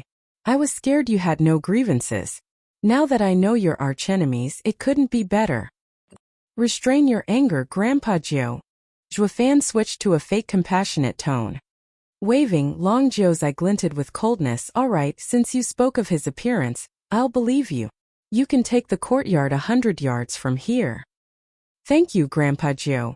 Zhuo Fan clasped his hands and walked away with Captain Pang. But after a couple of steps, Long Zhou spoke coldly. Kid, where's that geezer? Stopping, Zhuo Fan replied, Kai Clan. But it's more likely he's in the Sun Clan now. I see. Long Zhou nodded as the bones in his fists crackled. Once Zhuo Fan was out of sight, he spoke. Jia. Report it to the clan so they can send some elders. I won't let Jian Fan leave this place alive. Also, stay for now in that courtyard and look after the Luo clan. I don't want them to do anything that might scare away Jian Fan. Uncle Zhou, he is a Hell Valley elder. If he dies here, it will trigger a war between our houses. Long Jia showed his worry. Humph, it is he who doesn't follow the rules and sneaked my domain. If I let him live, I won't be able to live with the regret of him taking my eye. Seeing his advice falling on deaf ears, Long Jia sighed and left with Long Kuei. Though they left, they could still hear Long Zhou's angry laughter. The next morning, Zhuo Fan took the siblings and Captain Pang to their new home. This was where the Veiled Dragon Pavilion received their honored guests. It was far larger than the reception house where they were welcomed before. It was the best place in town. In a short while, Luo clan was the talk of the town, of how they were under Veiled Dragon Pavilion's close care. Everyone knew the Veiled Dragon Pavilion supported them, or they wouldn't have placed them in one of their courtyards, protected day in day out. Kai clan and Sun clan rejoiced they didn't accept Elder Jian's task. Just from today's circumstances, it was clear that any who dared to harm the Luo clan would face the wrath of Veiled Dragon Pavilion. Just like that, the moment the Luo clan stepped foot in their new home, it was publicly declared as the #1 clan in the Windgaze City. They were held above even the Kai clan and Sun clan, despite being a small clan of 4. Are we going to live here from now on? Being the first to enter, Luo Yunchang was shocked by the imposing atmosphere of the place, including the sheer number of guards around them, all qi condensation experts. Adding to them were 24 more golden armored guards staying vigilant. They were clearly bone-tempering experts. Such guards could only be seen in the 7 noble houses. Luo Yunhai and Captain Pang were struck dumb. The latter was even in awe by the number of experts, while the former inquisitive. Old Pang, when the Luo clan recovers, what do you think of becoming the leader of such a team? Zhuofan patted his shoulder. Captain Pang shyly shook his head. Any guard here is stronger than me. It is great if I can be as strong as them, but I don't dare lead them. Despite saying that, his eyes flashed with hope. Zhuofan laughed. That day will come. But a sudden mocking laughter reached them. Mr. Zhuofan, you not only lie to others but even lie to your own people. A steward like you is only good at conning. Many turned to see Long Jia and Long Kuei walking over. Ever since she realized Zhuofan made use of Veiled Dragon Pavilion, she lost all amiable pretense with Zhuofan. With Captain Pang's talent, he'd reached the 6th layer qi condensation at best. Such a man is but a basic guard to us, not a captain. I advise your little clan not to dream for something out of reach. Luo Yunchang and Captain Pang saddened while Zhuofan steeled his face. Young Miss Long Kuei, as the saying goes, don't mock a destitute youth. Your words are too harsh. Humph, what youth am I mocking? That's just an excuse to deceive dreamers. Every glorious clan built their way over thousands of years to reach the top. Don't think you can rely on your wit to stay under Veiled Dragon Pavilion's protection forever. In my eyes, Windgaze City is but a grain of sand. Even if you're a king or overlord here, you'd only be a frog in a well, oblivious to the vast world outside. Hearing her incessant babbling, Zhuofan laughed. Oblivious to the vast world? A frog in a well? If anything worked as it should, the glorious demonic emperor wouldn't have fallen from sacred domain. In his eyes it was this Tianyu Empire who was the speck, to say nothing of the Veiled Dragon Pavilion. Zhuofan! Seeing him angry, Luo Yunchang pulled his hand with a frown. They shouldn't offend their protector. Long Jia also felt Long Kuei cross the line and shook his head after drawing her attention. But the lady only snorted. Young miss, lend me some spirit stones, Zhuofan said coldly. Luo Yunchang was startled. She didn't know what he wanted to do, but she gave him a ring containing what he requested. Zhuofan jumped on the highest point on the roof and overlooked the area. Hey, this isn't your home. Get down from there. Long Kuei barked. Ignoring her, Zhuofan spoke, 3rd grade coiling dragon array. Long Kuei and Long Jia were shocked. Zhuofan's words spoke of the array Long Jiao set up in this place, yet this kid saw through it with one look. Yet before the shock lessened, Zhuofan jumped and spread spirit stones around him from the ring. In 15 minutes, close to 10,000 spirit stones were buried in the courtyard. When Zhuofan landed, Long Kuei asked, "What are you trying to do?" Zhuofan began making hand signs. In an instant, the ground trembled and dragon roars resounded, followed by 9 golden dragons bursting out of the ground. The dragons spread across the sky above Windgaze City for all to see. Elder Jian, who was in a hidden room in the Sun Clan. He opened his eyes and stared in shock. Who's setting up the array? Is it that geezer? No, he doesn't have the skill to set up one such as this. In Veiled Dragon Pavilion, Long Zhou shot to his feet as he watched in astonishment. Is that my coiling dragon array? No, my array isn't as strong. On Black Wind Mountain, a sinister youth turned to Windgaze City's direction with a frown. What's going on in the city? Was the plan pushed forward? But he soon shook his head. No, Elder Jian isn't impulsive. What could have happened? Everyone's eyes turned to this strange light. After 15 minutes, Zhuofan's hand signs changed and the 9 golden dragons returned to the earth of the courtyard. It was soon followed by a golden glow that spread all over it. What did you do? Long Kuei stammered. Zhuofan ignored her again and showed deep respect as he presented the ring to Luo Yunchang. Young miss, I noticed the 3rd grade coiling dragon array lacked in strength to safeguard young miss' safety. As such, I took it upon myself to upgrade it to the 5th grade 9 heavens coiling dragon array. I have wasted spirit stones, please punish me, young miss. What? Long Jia and Long Kuei were gobsmacked. There were but a handful of people who could set a 5th grade array in the Tianyu Empire. Not even the 7 houses had such a talent. But this kid had just simply deployed one. Was he a 5th grade array master? Luo Yunchang knew Zhua did it on purpose to humiliate them, then deferred to her. This was also the first time she saw him so subdued. It was the perfect moment to install her rightful status as a young miss onto him. Luo Yunchang smiled inside, yet her face was stone cold. Steward Zhua, I should punish you for taking so many spirit stones without consent. But I won't blame you, as you did it for our sake. Let's go. What? Punishment? Not even the 7 noble houses would dare rebuke such a lofty existence. Long Kuei looked as if she had a fly stuck in her throat. Soon, Zhuofan accompanied Luo Yunhai as they swaggered inside, to the endless shock of the others and the snickering of Captain Pang and Luo Yunhai. Only Long Jie and Long Kuei stood there with their hearts in chaos. They never thought it possible for a scheming second-layer qi condensation Zhuofan to also be a 5th-grade array master. How could an unknown clan have such a talent? Chapter 26 Invitation. Chapter 26 Invitation. Oh. Looking for proofreaders for this novel.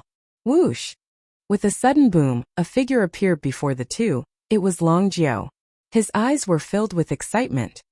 Who set up the array just now? It's... The two looked long at each other before Long Jiao replied. Luo Clan Steward, Zhuofan. What, him? Long Jiao turned to the array, and the more he examined it, the more shocked he got.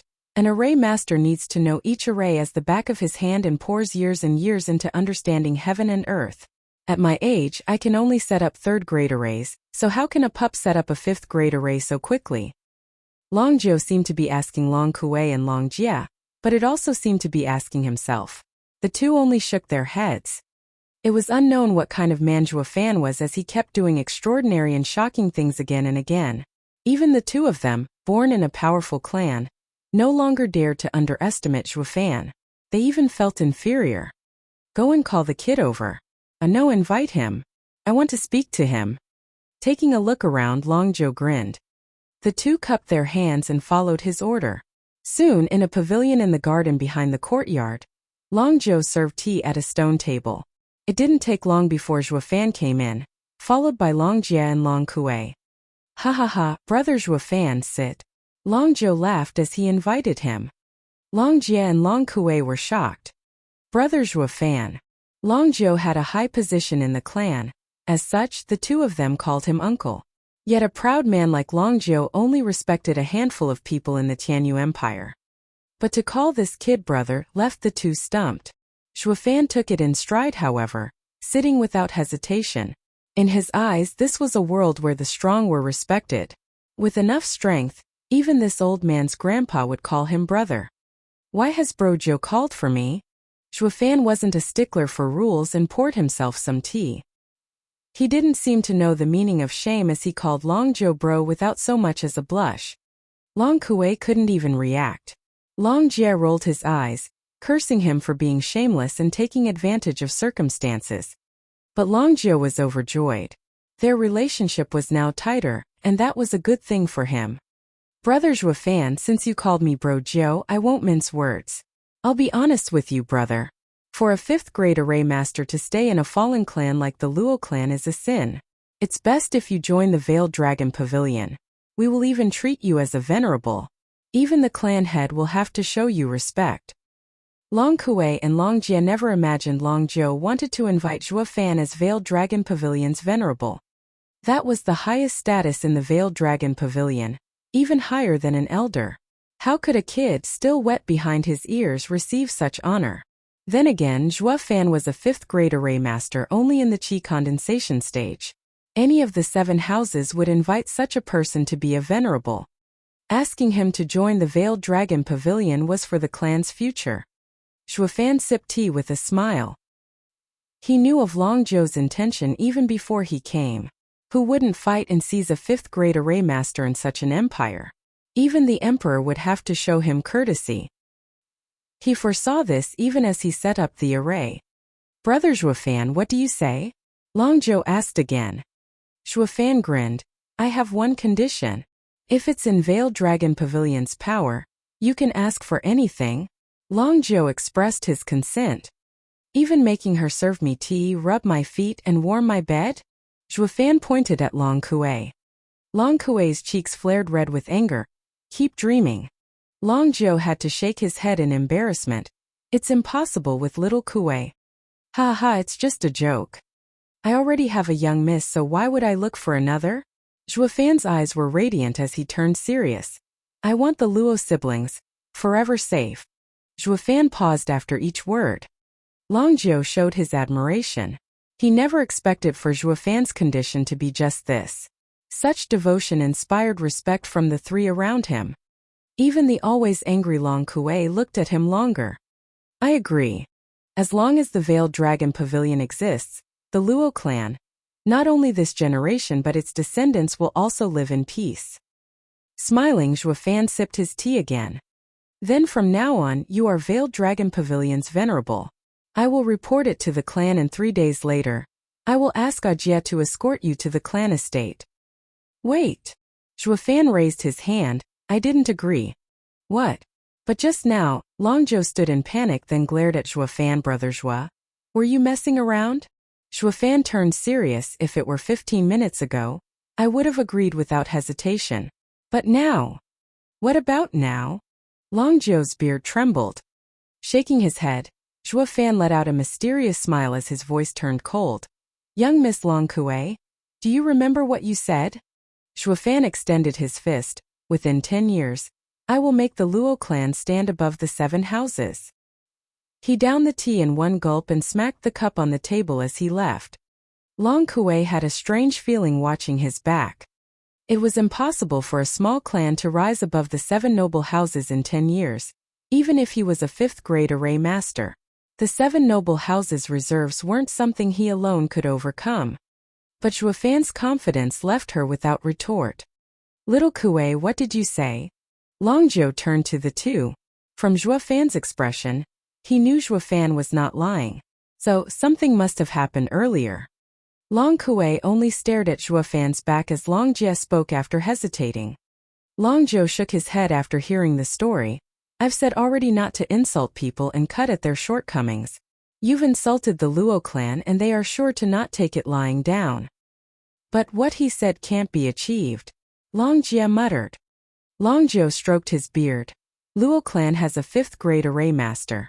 Even if it won't rise above the 7 houses, it will still be well known in the land.